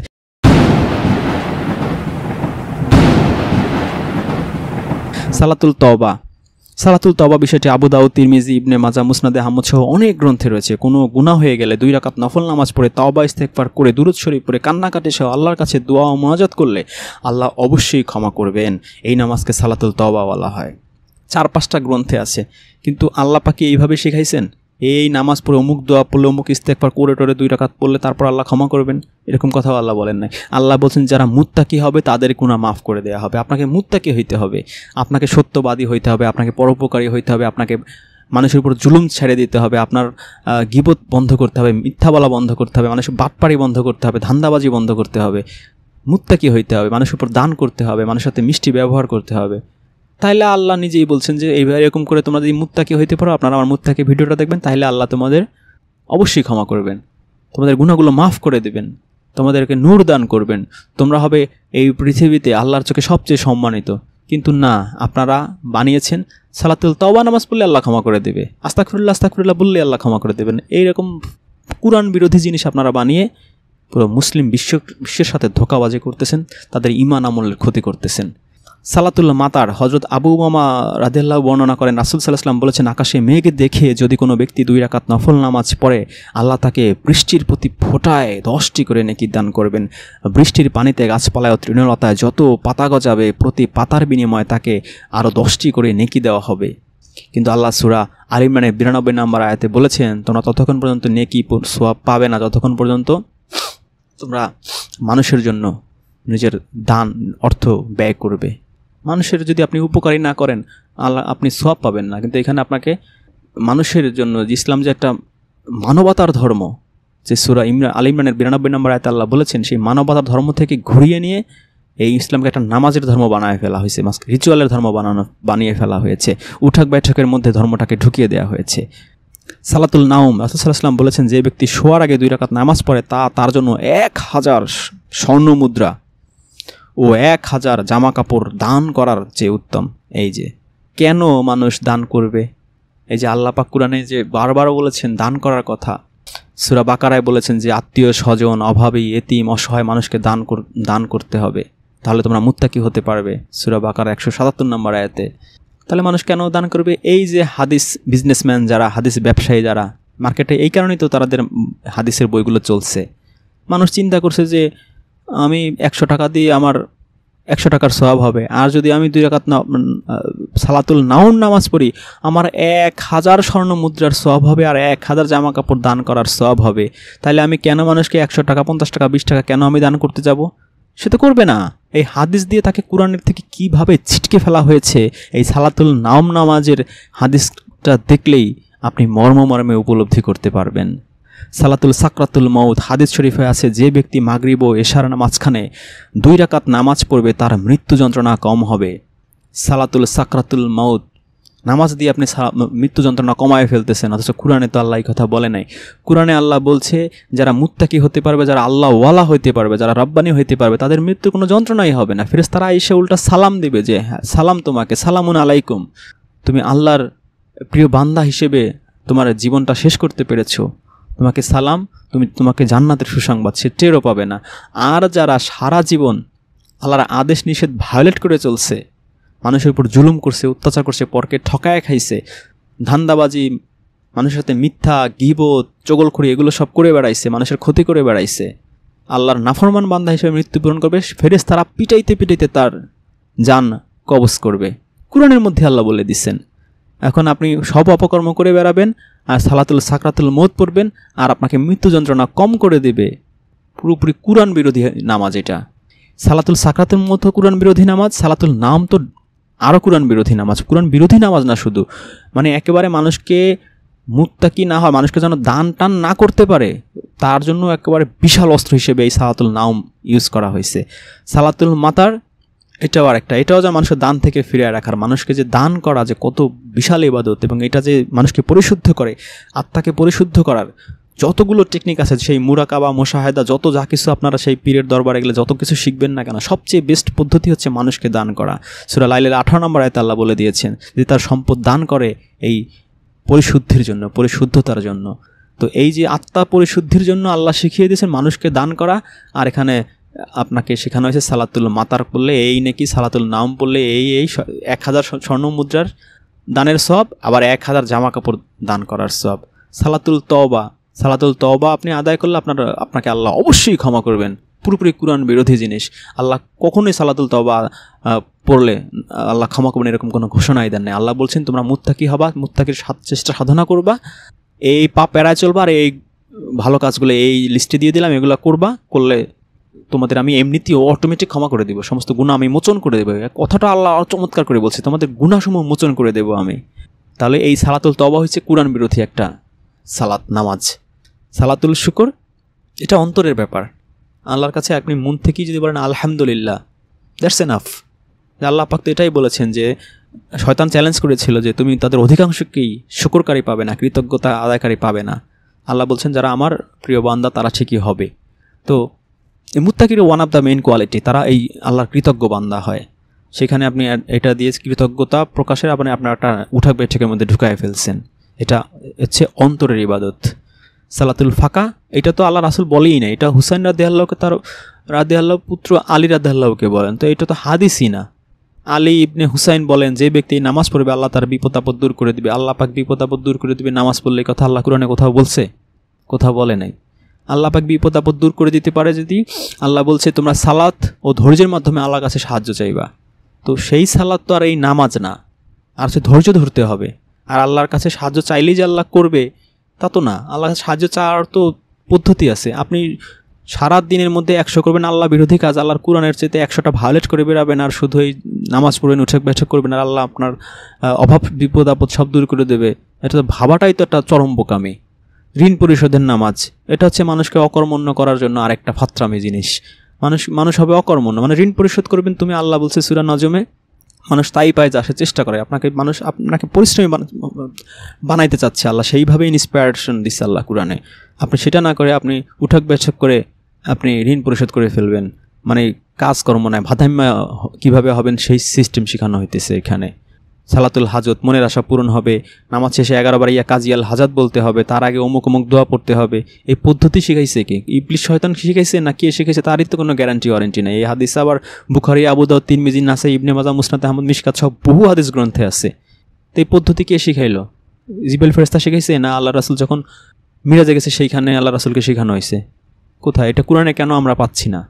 মনের আশা পূরণ হয়ে যাবে, মনের আশা পূরণ হবে না। মনের আশা পূরণ যদি আপনার খালি নামাজ পড়লেই মনের এই আশা করবেন, একদিন না আশা করবেন যে আল্লাহ আমি যেন 1 লক্ষ টাকা পাই, আরেকদিন মনের আশা হবে অমুককে যেন বিয়ে করতে পারে, আরেকদিন মনের আশা হবে আল্লাহ যেন আমার ছেলে সন্তান হয়। তো আপনার যত মনের আশা আছে সবটাই নামাজ পড়ে পড়ে সব পূরণ হয়ে যাবে। তাহলে তো আর কিছু করার দরকার কি মানুষের? শুধু মানুষ নামাজ পড়বে আর শুধু মনের আশা পূরণ হবে। এটা হইল কিছু? গাঁজাখড়ি একটা টার্ম ইউজ করছে। আপনি মনের আশা পূরণ করবেন, আপনি আল্লাহর কাছে দোয়া করে মনের আশা পূরণ করবেন। মনের আশা পূরণ হবে নাকি আপনার? মনের আশা সমস্ত দুনিয়াতে পূরণ হলে তাহলে আগে বেহেশত দরকারটা কি? পৃথিবীটা তাহলে বেহেশত হয়ে যায়। পৃথিবী কি বেহেশতের জন্য, সুখ শান্তির জন্য? পৃথিবী হচ্ছে কষ্টের জন্য, পৃথিবী হচ্ছে পরীক্ষার জন্য, পৃথিবী হচ্ছে বিপদ আপদ দুঃখ কষ্ট দিয়ে আল্লাহ শুধু পরীক্ষার পর পরীক্ষা করবে। প্রত্যেকটা নবীকে আল্লাহ এইভাবে পরীক্ষা করছে। ইউসুফ নবী ছোট্টবেলায় বাবা মা হারাইছে জন্মের পরে, তারপর সে ভাইরা তাকে বিক্রি করে ফেলছে, মানুষের বাড়ি গোলাম ছিল, দাসের কাজ করছে, মানে চাকরের কাজ করছে সে 10, 15, 20 বছর। সেইখানে সেই মালিকের বউ তাকে খারাপ কাজের ইঙ্গিত দিছে, সে সেইখান থেকে পালায় সেইভাবে বাঁচে। তার উপর উল্টা তার নামে তখন বদনাম দিয়ে সেই কলঙ্কিত অবস্থায় তাকে জেলের মধ্যে পাঠায় দিছে। নবী সে একটা, সেই 10, 15, 20 বছর সে জেল খাটছে। সে কী কষ্টের জীবন! একটা ছোট্ট অতটুকু একটা বাচ্চা, সেই বাচ্চাটাকে সে মায়ের ছোটোবেলায় মা মারা গেছে, তারপর তার ভাইরা তাকে ষড়যন্ত্র করে তাকে বিক্রি করে ফেলছে অল্প কটা টাকায়। কাদের কাছে বিক্রি করছে? চাকর হিসেবে। সেই যে আরেক বাড়িতে সেই অত ছোট্ট বাচ্চা মায়ের আদর পায় না, বাবার আদর পায় না, সে ছোট্ট বাচ্চা মানুষের বাড়ি কাজের ছেলে হিসেবে কাজ করছে। একটু বড় হয়েছে, তাকে চরিত্রে কলঙ্ক দিয়ে তাকে জেলে পাঠায় দিছে। 10, 15 বছর সে জেল খাটছে। কত কষ্টের ভয়াবহ জীবন! সেই নবীদের প্রত্যেকটা নবীর তো একই অবস্থা। সেই মুসা নবী, সেই কী অবস্থা তার! সেই পালায় যায়, সেই মদিয়ানে গেছে, ঘর নাই, বাড়ি নাই, চাকরি নাই, ব্যবসা নাই, টাকা নাই, পয়সা নাই, কিচ্ছু নাই, অসহায়, এত করুণ জীবন তার। তারপরে সেই বিয়ে করছে কেমন? সেই বাড়িতে সেই কামলা খাটার মতো অবস্থা। 10 বছর তার কামলা খাটা লাগছে। শ্বশুরের সেই গরু ছাগল নিজের না, সেই শ্বশুরের, সেগুলো তোমার পালতে হবে দেন মোহরের টাকার বিনিময়ে। মানে কি একটা অবস্থা! পুরো সেইখানেও তো দাসের জীবন বলতে গেলে। 10 বছর তাই করা লাগছে। ফেরাউনের কাছে গেছে, দাবরানি দিছে, এইটা ওইটা সেটা। এই তোমাকে আমরা ছোটোবেলায় লালন পালন করছি, তুমি আইসা আমাদেরকে এখন এই বলতেছো তুমি রাসূল হয়ে গেছো, ওই হয়ে গেছো, সেই হয়ে গেছো। আমার তো মনে হয় এই ছেলে পাগল হয়ে গেছে, পাগল ছাগল বলে টলে তাকে তাড়ায় দিছে। তারপরে তার সে কম তারে কি পরিমাণ অত্যাচার করছে। আইসে আল্লাহ বলতেছে তাদেরকে বলো যে তোমরা অমুক শহরে যাও, ওইখানে গেলেই তোমরা জিতে যাবে, আল্লাহ তোমাদের পক্ষে আছে। সে কম বলতেছে যে তুমি আর তোমার আল্লাহ যায় তাদের সাথে যুদ্ধ করো, আমরা পারবো না।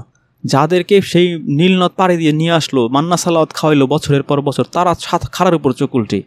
রাসূল জীবিত থাকা অবস্থায় সে 40 দিনের জন্য গেছে সে তুর পাহাড়ে, আয়সা দেখে গরুর পূজা শুরু করছে। যেই আল্লাহ তোদের এত কারিশমা দেখালো, এত বিপদ আপদ থেকে, ফেরাউনের এত অত্যাচার নির্যাতন থেকে তোদেরকে বাঁচায় আনলো, সেই আল্লাহর তোরা কারিশমা দেখলি, আল্লাহর ম্যাজিক দেখলি, দেখাও তোদের ইমানের এই অবস্থা। তোরা গরুর পূজা মাত্র 40 দিন রাসূল দূরে গেছে, সেই 40 দিনের মধ্যে তোরা আল্লাহকে ভুলে গেলি, আল্লাহর বিরুদ্ধাচরণ শুরু করে দিলি। মাত্র 10টা 10 কমান্ডমেন্টস দিছে, সেই 10 কমান্ডমেন্টসই তারা মানবে না। তাওরাত দিছে, না আমরা মানবো না এগুলা। তারপর আল্লাহ পাহাড় চেপে ধরছে, বল মানবে কিনা। তারপর তারা বলছে হ্যাঁ মানবো। তারপর বলছে আমরা আল্লাহরে দেখবো, তুমি যে আল্লাহর সাথে কথা বলো, আমরা যে আল্লাহকে দেখবো। সে তাদের সেই লিডার বানায় দিছে, 100 জনকে নিয়ে গেছে যে আমরাও আল্লাহকে দেখবো। কি ঘাটতার আমি, মানে আল্লাহকে না দেখলে আমরা বিশ্বাস করবো না। মানে কাফেররাও তো এরকম ডেঞ্জারাস কথাবার্তা বলে না, আল্লাহকে দেখবে, তাদের শখ কত। তারপরে এক লোক মারা গেছে, বলল যে একটা গরু জবাই করে তার একটা শরীরের একটা অংশ তার সাথে লাগাও, তাহলে সে জীবিত হয়ে বলে দেবে যে তাকে কে হত্যা করছে। সেই গরু কেমন হবে, রং কী হবে, মোটা হবে না চিকন হবে, মাঝারি হবে না হালকা হবে, মানে প্রশ্ন করতে করতে তার মাথা উল্লা ঝালা বানায় ফেলছে। মানে কী কমের কম, তাদের মান্না সালাওয়াত খাওয়ানো হয়েছে, এত নীলনদ পাড়ি দিয়ে তাদেরকে নিয়ে আসা হয়েছে, এত রহমত দিছে, সমগ্র পৃথিবীর যত জাতি আছে সব জাতির মধ্যে তাদেরকে শ্রেষ্ঠত্ব দিছে। তারপরও তারা এই মুসা নবীর এত অত্যাচার করছে, এত টর্চার করছে, এত নির্যাতন করছে। এবং কোরআনে তো মুসা নবী বলছেও যে আল্লাহ আমার এই কম আমাকে এত কষ্ট দেয়, কত মনের কত কষ্ট থেকে, কত দুঃখ থেকে তিনি এই কথাটা বলছেন যে আমার এই জাতি এই কম আমার কত কষ্ট দিতেছে। তো প্রত্যেকটা নবী কত অমানবিক কষ্ট করছে। আর আপনাদের কোনো কষ্ট করবেন না, খালি সালাতুল হাজত পড়বেন না, মনের আশা পূরণ হয়ে যাবে, অমুক নামাজ পড়বেন আর বিপদ আপদ ঋণ টিন সব চলে যাবে। সে ফাত্রামে এইসব কোথা থেকে শিখছে এরা? দুখুলুল মসজিদ, অমুক মসজিদ, সমুক মসজিদ, দিনের মধ্যে খালি কোনো কাজকর্ম নাই, দিনের মধ্যে 100-200 রাকাত শুধু কি পরে নিজেও জানে। তারপরে যদি বুঝে বুঝে পড়তো তাও কথা ছিল, নিজেও জানে না। নামাজ পড়ে আসে, আইসে ঘুষ খায়, নামাজ পড়ে আসে আইসে সুদের টাকা নেয়, নামাজ পড়ে আর দোকানের ব্যবসা বাণিজ্যের কী অবস্থা এটা নিয়ে হিসাব করে যে আজকে কত টাকার মাল বিক্রি করলাম, কত টাকা কী করলাম। সে তো বোঝেই না কিছু, কনসেন্ট্রেশন সে কীভাবে দিবে? আল্লাহর সামনে দাঁড়াইছে না কার সামনে দাঁড়াইছে জানেও না, কাবা ঘরের দিকে মুখ করে দাঁড়াইছে। তা কাবা ঘরে কি এটা কি আল্লাহর ঘর? ওটা কি আল্লাহর ঘর? মানে কি ওখানে আল্লাহ থাকে নাকি? বলতেছে আল্লাহর ঘর, আল্লাহর ঘরের দিকে মুখ করে, ওটা কি আল্লাহর ঘর? আল্লাহ এখানে থাকে? ওটা কীভাবে আল্লাহর ঘর হয়? হ্যাঁ, তোকে একটা সেন্টার ধরলাম, যে একটা সেন্টার দেওয়া হয়েছে যে ওইদিকে জাস্ট মুখ করে দাঁড়া। যদিও সূরা বাকারার 177 নম্বর আয়াতে আল্লাহ বলছে যে পূর্ব পশ্চিম মুখ করে কোনো লাভ নাই। লাভ হয়েছে যে সম্পদের প্রতি ভালোবাসা থাকা সত্ত্বেও অভাবেই আত্মীয় স্বজন মানুষের জন্য তোমরা করবা। তো এই তো বুঝে না তারা, এই না বোঝার কারণেই এই তারা নামাজ রে মনে করে জান্নাতের চাবি। কিন্তু আল্লাহ যে বলছে যে এই মুখ করে কোনো লাভ নাই, সম্পদের প্রতি ভালোবাসা থাকা সত্ত্বেও আত্মীয় স্বজন, অভাবেই এতিম, মুসাফির এদেরকে দান করতে হবে, সেই দিকে এদের কোনো নাই। এরা শুধু নিজেরা সম্পদের পাহাড় গড়বে। আল্লাহ বলছে না যে সম্পদের প্রতিযোগিতা তোমাদের ভুলিয়ে রেখেছে, একসময় কবরে চলে আসবে। তো সেই অবস্থা হয়েছে, বোঝে না তো। যদি বুঝে পড়তো তাহলে এই এত 10 রাকাত 10 স্টাইল, 15 স্টাইল, 20 স্টাইলের সারা রাত ধরে 100 রাকাত নামাজ পড়া লাগতো না। ওই 1 রাকাত 2 রাকাত পড়লে যদি বুঝা পড়তো সেটাই না যথেষ্ট হইতো। বোঝে না, এই জন্য যত নামাজ পড়ে এদের কোনো পরিবর্তন হয়। নামাজও পড়ে, সুদ খায়, ঘুষ খায়, গীবত করে, বাটপাড়ে, চিটারি, দুনিয়ার এমন কোনো অপকর্ম নাই যে এরা করে না। এই কারণেই করে না, কারণ বুঝে পড়ে না। এই জন্যই আমি প্রথম এই সালাত সিরিজের প্রথম পর্বে এই বুঝে পড়া নিয়েই সেই আলোচনাটা শুরু করছিলাম, যে আল্লাহ সূরা নিসার 43 নম্বর আয়াতে না বুঝে নামাজ পড়তে নিষেধ করছে। যাইসই না, তুই তোর নামাজ পড়তে বলছে কে? পুরো বরঞ্চ আয়াত অনুযায়ী আমি যতটুকু বুঝতে পারি যে নামাজ পড়লেই গুনাহ হবে। যে বুঝবে না যে আমি আল্লাহরে কি বলতেছি, কেন বলতেছি, আল্লাহর কাছে কি দোয়া করতেছি, কি প্রার্থনা করতেছি, এবং সেই প্রার্থনা কবুল হওয়ার ক্ষেত্রে আল্লাহ বা কী কী শর্ত দিছি, কী কী আদেশ নিষেধ আমাকে মেনে চলতে হবে, যে না বুঝে তার নামাজ পড়াটাই আল্লাহ বলছে তোর জন্য নিষিদ্ধ। তো পড়তে বলছে কে? তোর এই নামাজ ধুয়ে পানি খাবো? তোর এই নামাজ দিয়ে কী লাভ হবে? তোর নামাজ দিয়ে তো তোরই লাভ হচ্ছে না, আর আমি তো অমুখাপেক্ষী, আমার কি লাভ করবি তুই? আমি কি তোদের নামাজের কাঙাল, তোদের রাকাতের কাঙাল? তারপর আপনারই কেমন লাগবে? আপনার কাছে যদি একজন আইসা যদি ভিক্ষা চায়, 100 টাকা ভিক্ষা চায়, কীভাবে চায়? এই মেয়ে দরজা খোলেন, ঘরে আছেন নাকি? আচ্ছা, এই 100 টাকা দান তো। এরকমভাবে যদি আপনার কাছে ভিক্ষা চায়, আপনার শুনলেই তো আপনার মেজাজ গরম হয়ে যাবে। এবার ভিক্ষা দেবেন দূরে কথা, ওরা তো তাকে থাপড়ানো শুরু করবেন।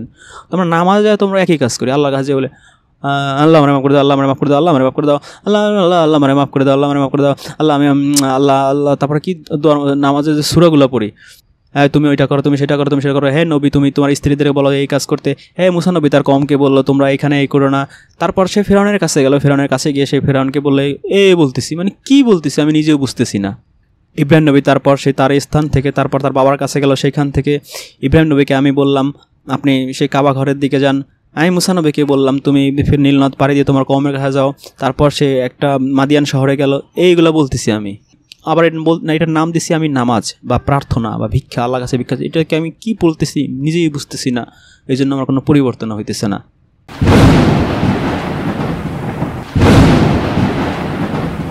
তাহাজ্জুদ নামাজ। আরবি তাহাজ্জুদ শব্দের অর্থ হলো নিশীথে ঘুম থেকে জাগ্রত হওয়া।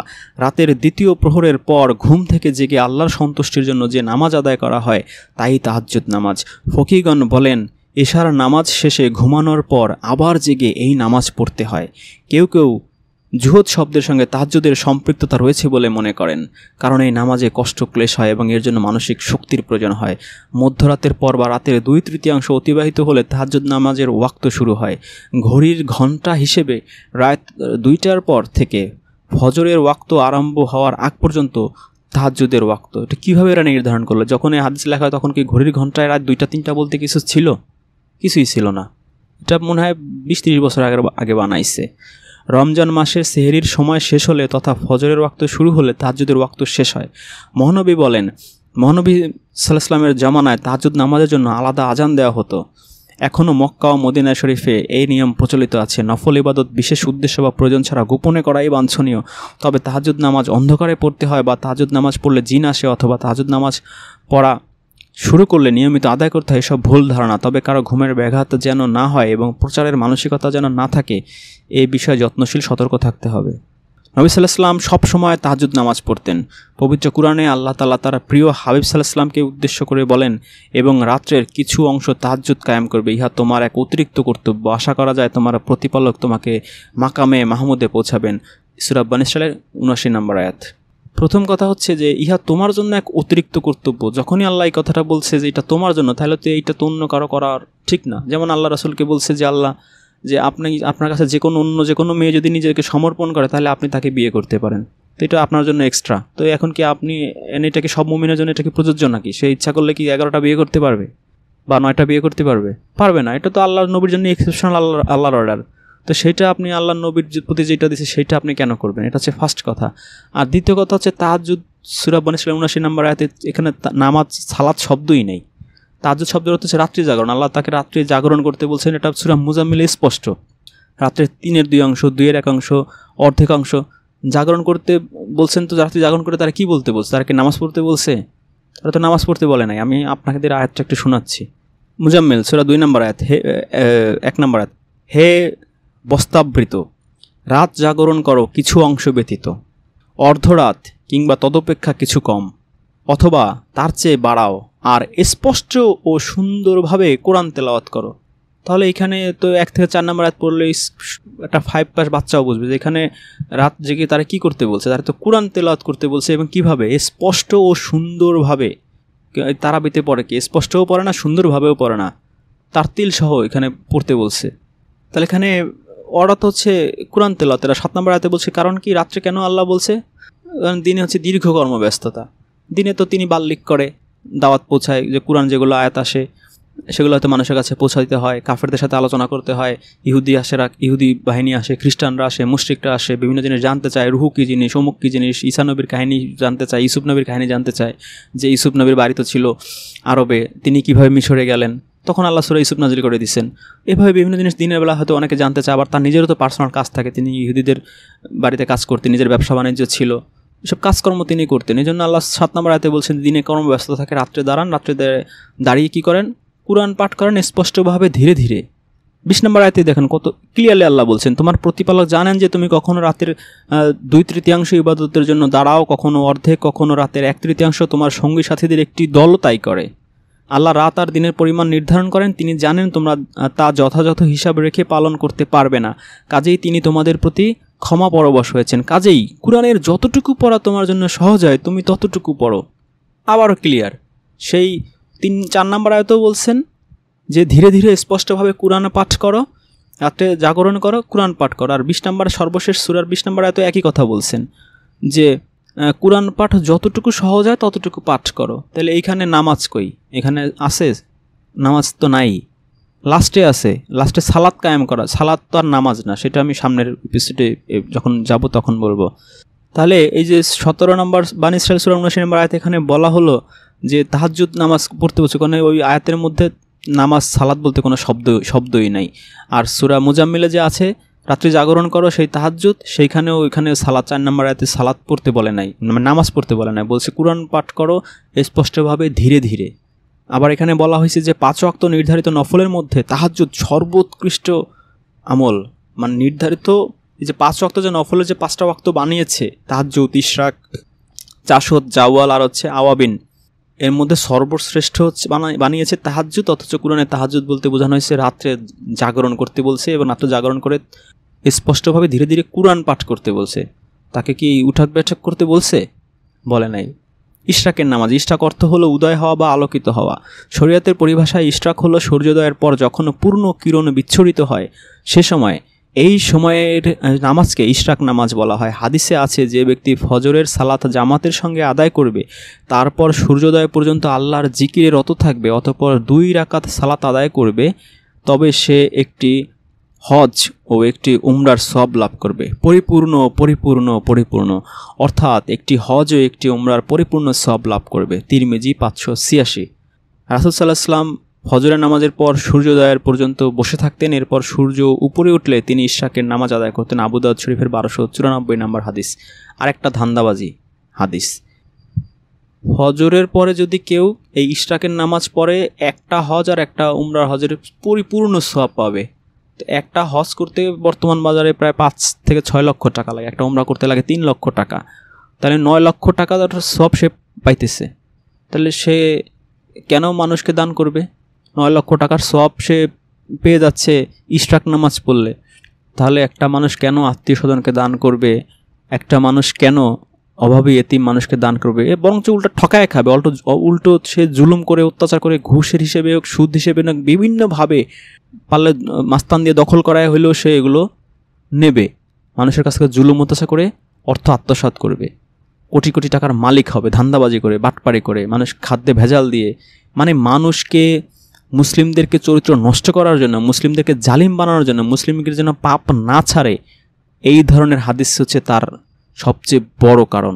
এই সমস্ত হাদিসের কারণে মানুষ পাপ তো ছাড়বে না। সে জানে যে আমি অমুক যত পাপ করি না কেন, আমি তো 5 ওয়াক্ত নামাজ পড়ি, আমার চাবি ঠিক আছে, অথবা এই যে সেই ইশরাক নামাজ পড়ি, ওই তাওবার নামাজ পড়ে মাফ হয়ে যাইতেছে, অমুক জুমার দিনে আসরের পরে অমুক দুরূদ শরীফ পড়তেছি, আমার 80 বছরের গুনাহ মাফ হয়ে যাইতেছে, ফজরের পরে আমি অমুক দোয়া পড়তেছি, আমার সাগরের সমান ফেনার সমান গুনাহ মাফ হয়ে যাইতেছে। সে কেন ভালো হবে? ভালো হয় না, কারণ হচ্ছে এই ধরনের কুরআন বিরোধী হাদিসের কারণে। চাশতের নামাজ, চাশত অর্থ হলো দিনের দ্বিতীয় প্রহর। চাশত শব্দটি ফার্সি শব্দ পর্যন্ত নিয়ে আসছে, নামাজের নামও দিচ্ছে ফার্সি হিসেবে। চাশতের নামাজ 8 থেকে 12 রাকাত পড়া ভালো, তবে 4 রাকাত বা 2 রাকাত পড়লেও চাশতের নামাজ বলেই গণ্য হবে। তো এটা 8 রাকাত 12 রাকাত হলে ভালো, 2 রাকাত পড়লে হবে, 4 রাকাত পড়লে হবে, এই সিস্টেমে পদ্ধতি কোন সূরার কোন আয়াতে আছে? বা আল্লাহ রাসূল যে বলছেন এই গায়রে মাতলু হিসেবে যেই ফেরেশতা তার কাছে নিয়ে আসছে, বলার পরে তিনি এটা কোন সাহাবীদের দিয়ে তিনি লিখিয়ে রেখেছিলেন? কোনো তথ্য প্রমাণ নাই, পুরোপুরি লাহুয়াল হাদিস। জাওয়ালের নামাজ, জাওয়াল অর্থ হলো স্থানান্তর, স্থানচ্যুতি, পরিবর্তন, আবর্তন, সরে যাওয়া ও হেলে যাওয়া। শরীয়তের পরিভাষায় জাওয়াল হলো দিনের তৃতীয় প্রহরের প্রারম্ভ, মধ্যন্তর, অপরাহ্নের সূচনা সময়। দিনের মধ্যভাগে বা দুপুরে সূর্য যখন মাথার উপর থেকে পশ্চিম দিকে হেলে যায়, এই সময়কে ওয়াক্তুজ জাওয়াল বলা হয়। এটি মূলত মধ্যদিনের সিজদা ও নামাজ নিষিদ্ধ সময়ের পর জোহরের ওয়াক্তের সূচনা পর্ব। এ সময় যে নফল নামাজ আদায় করা হয় তাকে জাওয়ালের নামাজ বলা হয়। হজরত আবু আইয়ুব আনসারী বর্ণনা করেন, মহানবী সাল্লাল্লাহু আলাইহি ওয়াসাল্লাম সর্বদা সূর্যের ঢলে পড়ার পর 4 রাকাত নামাজ আদায় করতেন। তা আবুল আনসারী বলবে কেন? এটা মহানবীর যদি আল্লাহ অর্ডার দিতেন তাহলে তো এটা কুরআনে থাকবে, অথবা তার সাথে যে তার শ্বশুর আবু বকর বা বন্ধু, তার যে জামাই আলী, চাচাতো ভাই, এরা না এসব বলবে। তো আইয়ুব আনসারী বলবে কেন? তারা কি মরে গেছে? আর বললেই বা কি হবে? কারণ আমাদের ধর্মে কি আছে? আল্লাহ তো কুরআন বলছেন পরিপূর্ণ। তো এই ধরনের এত নামাজ আল্লাহ কেন চাপিয়ে দিচ্ছে? আল্লাহ তো সেই 50 ওয়াক্তের নামাজের দিকে চলে যাচ্ছে আস্তে আস্তে। সেই চাশত, আওয়াবিন, হাজত, ইশরাক, আওয়াবিন নামাজ। আওয়াবিন আরবি শব্দ, এটি বহু বচন। এক বচন হলো আওয়াব, যিনি আল্লাহর দিকে বেশি বেশি ফিরে আসেন, গুনাহ থেকে বেশি পরিমাণে তওবা করেন। আওয়াব শব্দটি পবিত্র কুরআনে 4 বার এসেছে। আওয়াব শব্দের আরেকটি অর্থ হলো অত্যধিক অনুগত, যিনি একান্তে, গোপনে, নির্জনে নিজের পাপ স্মরণ করে তার জন্য তওবা করে আনুগত্য ও ইবাদতের মাধ্যমে আল্লাহর দিকে ফিরে যান। আওয়াব শব্দটি মুসাব্বিহ বা তাসবিহ পাঠকারী তথা পবিত্রতা বর্ণনাকারী অর্থেও ব্যবহৃত হয়। কখনো এটি দৃঢ় সংকল্প ও অবিচল অর্থে ব্যবহার হয়ে থাকে, আবার সন্ধ্যা সমীরণ অর্থেও এর ব্যবহার রয়েছে। আরবদের মধ্যে আবাতিস শামস কথাটা গাবাতিস শামস অর্থে ব্যবহৃত হয়। গারাবাতিস শামস মানে সূর্য অস্তমিত হলো বা সূর্য অস্ত গেল। শরীয়তের পরিভাষায় আওয়াবিন নামাজ হলো মাগরিবের নামাজের পর ঈশার নামাজের আগে আদায় করা নামাজ। রাসূল সাল্লাল্লাহু আলাইহি ওয়াসাল্লাম বলেছেন, যে ব্যক্তি মাগরিবের নামাজের পর 6 রাকাত নামাজ আদায় করবে, এসবের মাঝে কোনো মন্দ কথা না বলে তার এই নামাজ 12 বছরের ইবাদতের সমতুল্য গণ্য হবে। রাসূল সাল্লাল্লাহু আলাইহি ওয়াসাল্লাম আরও বলেছেন, যে ব্যক্তি মাগরিবের নামাজের পর 20 রাকাত নামাজ আদায় করবে, আল্লাহ তাআলা তার জন্য জান্নাতে একটি প্রাসাদ নির্মাণ করে দিবেন। এই যে জান্নাতে তার জন্য প্রাসাদ নির্মাণ হয়ে যাবে এই আওয়াবিন নামাজ পড়লে, আবার 12 বছরের সমতুল্য ইবাদত হবে। তাহলে যে চিন্তা করেন জান্নাতের বাড়িও হয়ে যেতেছে, 12 বছরের সমান ইবাদত হয়ে যেতেছে। এত বিশাল ফজিলতের জিনিস আল্লাহ কুরআনে বলতে ভুলে গেছে। তা আল্লাহ এই ধরনের যদি জিনিস কুরআনে বলতো তাহলে আমাদের জন্য কত সুবিধা হতো না? আমরা কত শর্টকাটে জান্নাতে ডেলি একটা করে প্রাসাদ বানাতে পারতাম। 12 বছরের ইবাদত তার আমাদের করা লাগতো না। আমরা এক নামাজ পড়লে 12 বছরের ইবাদত, এরকম 10 দিন পড়লে 120 বছরের ইবাদত হয়ে যাইতো। তারপর 10 দিন পরে যে আত্মহত্যা করে মরেও যাই, তাহলে তো আমার জন্য জান্নাত কনফার্ম। এগুলো কি? মানে এই যে মানুষকে যে সত্যিকারের মুসলিম হওয়া, সত্যিকারের আত্মসমর্পণকারী হবে যে মানুষ যে মানুষের জন্য দান করবে, মানুষের জন্য সম্পদের প্রতি ভালোবাসা থাকা সত্ত্বেও সূরা বাকারা 177 নম্বর আয়াতে আল্লাহ যে বলেছেন যে আত্মীয়স্বজন অভাবী প্রতিবেশী মানুষের জন্য করবে, মানুষের জন্য ইনসাফ করবে, ন্যায় বিচার করবে, অশ্লীলতা, খারাপ কাজ, মন্দ কাজ থেকে সূরা নাহলের 90 নম্বর আয়াতে আল্লাহ যেরকম বলেছেন যে আমি তোমাদেরকে আদেশ দেই ন্যায় বিচারের, ইনসাফ করার, নেক আমল করার, মানুষকে আত্মীয়স্বজনকে দান করার, আর নিষেধ করি অশ্লীলতা, মন্দ কাজ, পাপ কাজ আর বাড়াবাড়ি, সীমা লঙ্ঘন। আমি তোমাদের উপদেশ দেই যাতে তোমরা উপদেশ গ্রহণ করো। এই যে চমৎকার কথাগুলো, এগুলো কেন মানবে মানুষ কেন ইনসাফ করবে, কেন মানুষকে দান করবে, কেন মানুষের অশ্লীলতা পরিহার করবে, পাপ থেকে বিরত থাকবে? সে তো এই এক আওয়াবিন নামাজ দিয়ে সে 12 বছরের ইবাদত তার হয়ে যাইতেছে, এক আওয়াবিন নামাজে তার জান্নাতে বাড়ি নির্মাণ হয়ে যাইতেছে। আল্লাহ তার জন্য নির্মাণ করবেন, আল্লাহ যে নির্মাণ করবেন এটা আল্লাহ বলে নাই। এগুলো হচ্ছে কোরআনে যে সমস্ত আদেশ নিষেধ মানুষকে আল্লাহ দিছেন সেগুলো থেকে মানুষকে ফিরাই এনে এই ধরনের চাকচিক্যময় কথা দিয়ে এই মানুষকে আল্লাহর মানে পাপ যেন সে অব্যাহত রাখে, অপকর্ম যেন অব্যাহত রাখে, সেই ব্যাপারে উৎসাহিত করার জন্য এই ধরনের নামাজকে আবিষ্কার করা হয়েছে। রাসূল সাল্লাল্লাহু আলাইহি ওয়াসাল্লাম মাগরিবের পর 6 রাকাত নামাজ পড়তেন এবং তিনি বলেছেন যে ব্যক্তি মাগরিবের পর 6 রাকাত নামাজ পড়বে তার সব গুনাহ ক্ষমা করে দেওয়া হবে, যদি তার সমুদ্রের ফেনার সমপরিমাণও হয়।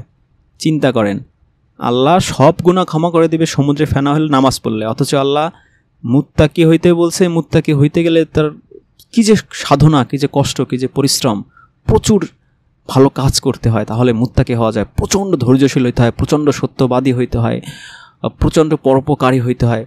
সেইখানে এই নামাজ পড়লে, আওয়াবিন পড়লে সমুদ্রের ফেনার সমান গুনাহ মাফ করে দিবেন। আর আল্লাহ বলছেন মুত্তাকি হইলে গুনাহ মাফ করে দিবেন, মানে আল্লাহর কথার বিরোধী কথাবার্তা। তারপর প্রসেস হচ্ছে কি, হযরত আব্দুল্লাহ ইবনে আব্বাস বলেন এই নামাজকে আওয়াবিন নামে অভিহিত করা হয়। ইমাম তিবিয়ের মতে মাগরিবের 2 রাকাত সুন্নত এই 6 রাকাতের অন্তর্ভুক্ত, অবশিষ্ট রাকাতগুলো একই নিয়তে 2 বা 4 রাকাত করে পড়া যায়। মাগরিবের পর সর্বোচ্চ 20 রাকাত ও সর্বনিম্ন 2 রাকাত পড়ার কথা বর্ণিত আছে। 4 রাকাত এবং 6 রাকাতের বর্ণনাও পাওয়া যায়, যার পক্ষে যখন যা সম্ভব তিনি তাই পড়বেন। এই যে সিস্টেম, এই যে পদ্ধতি, এটা কোন সালে, কত হিজরিতে আল্লাহ রাসূলের কাছে, মানে কয়টার সময় এই কোন ফেরেশতা এসে ওহী আকারে বলছেন, সেই ওহী গায়রে মাতলু আকারে বলছেন, এবং আল্লাহ রাসূল কারে দিয়ে এগুলো লিখিয়ে সংরক্ষণ করে রাখছেন যে সেইখান থেকে এরা পেয়েছে।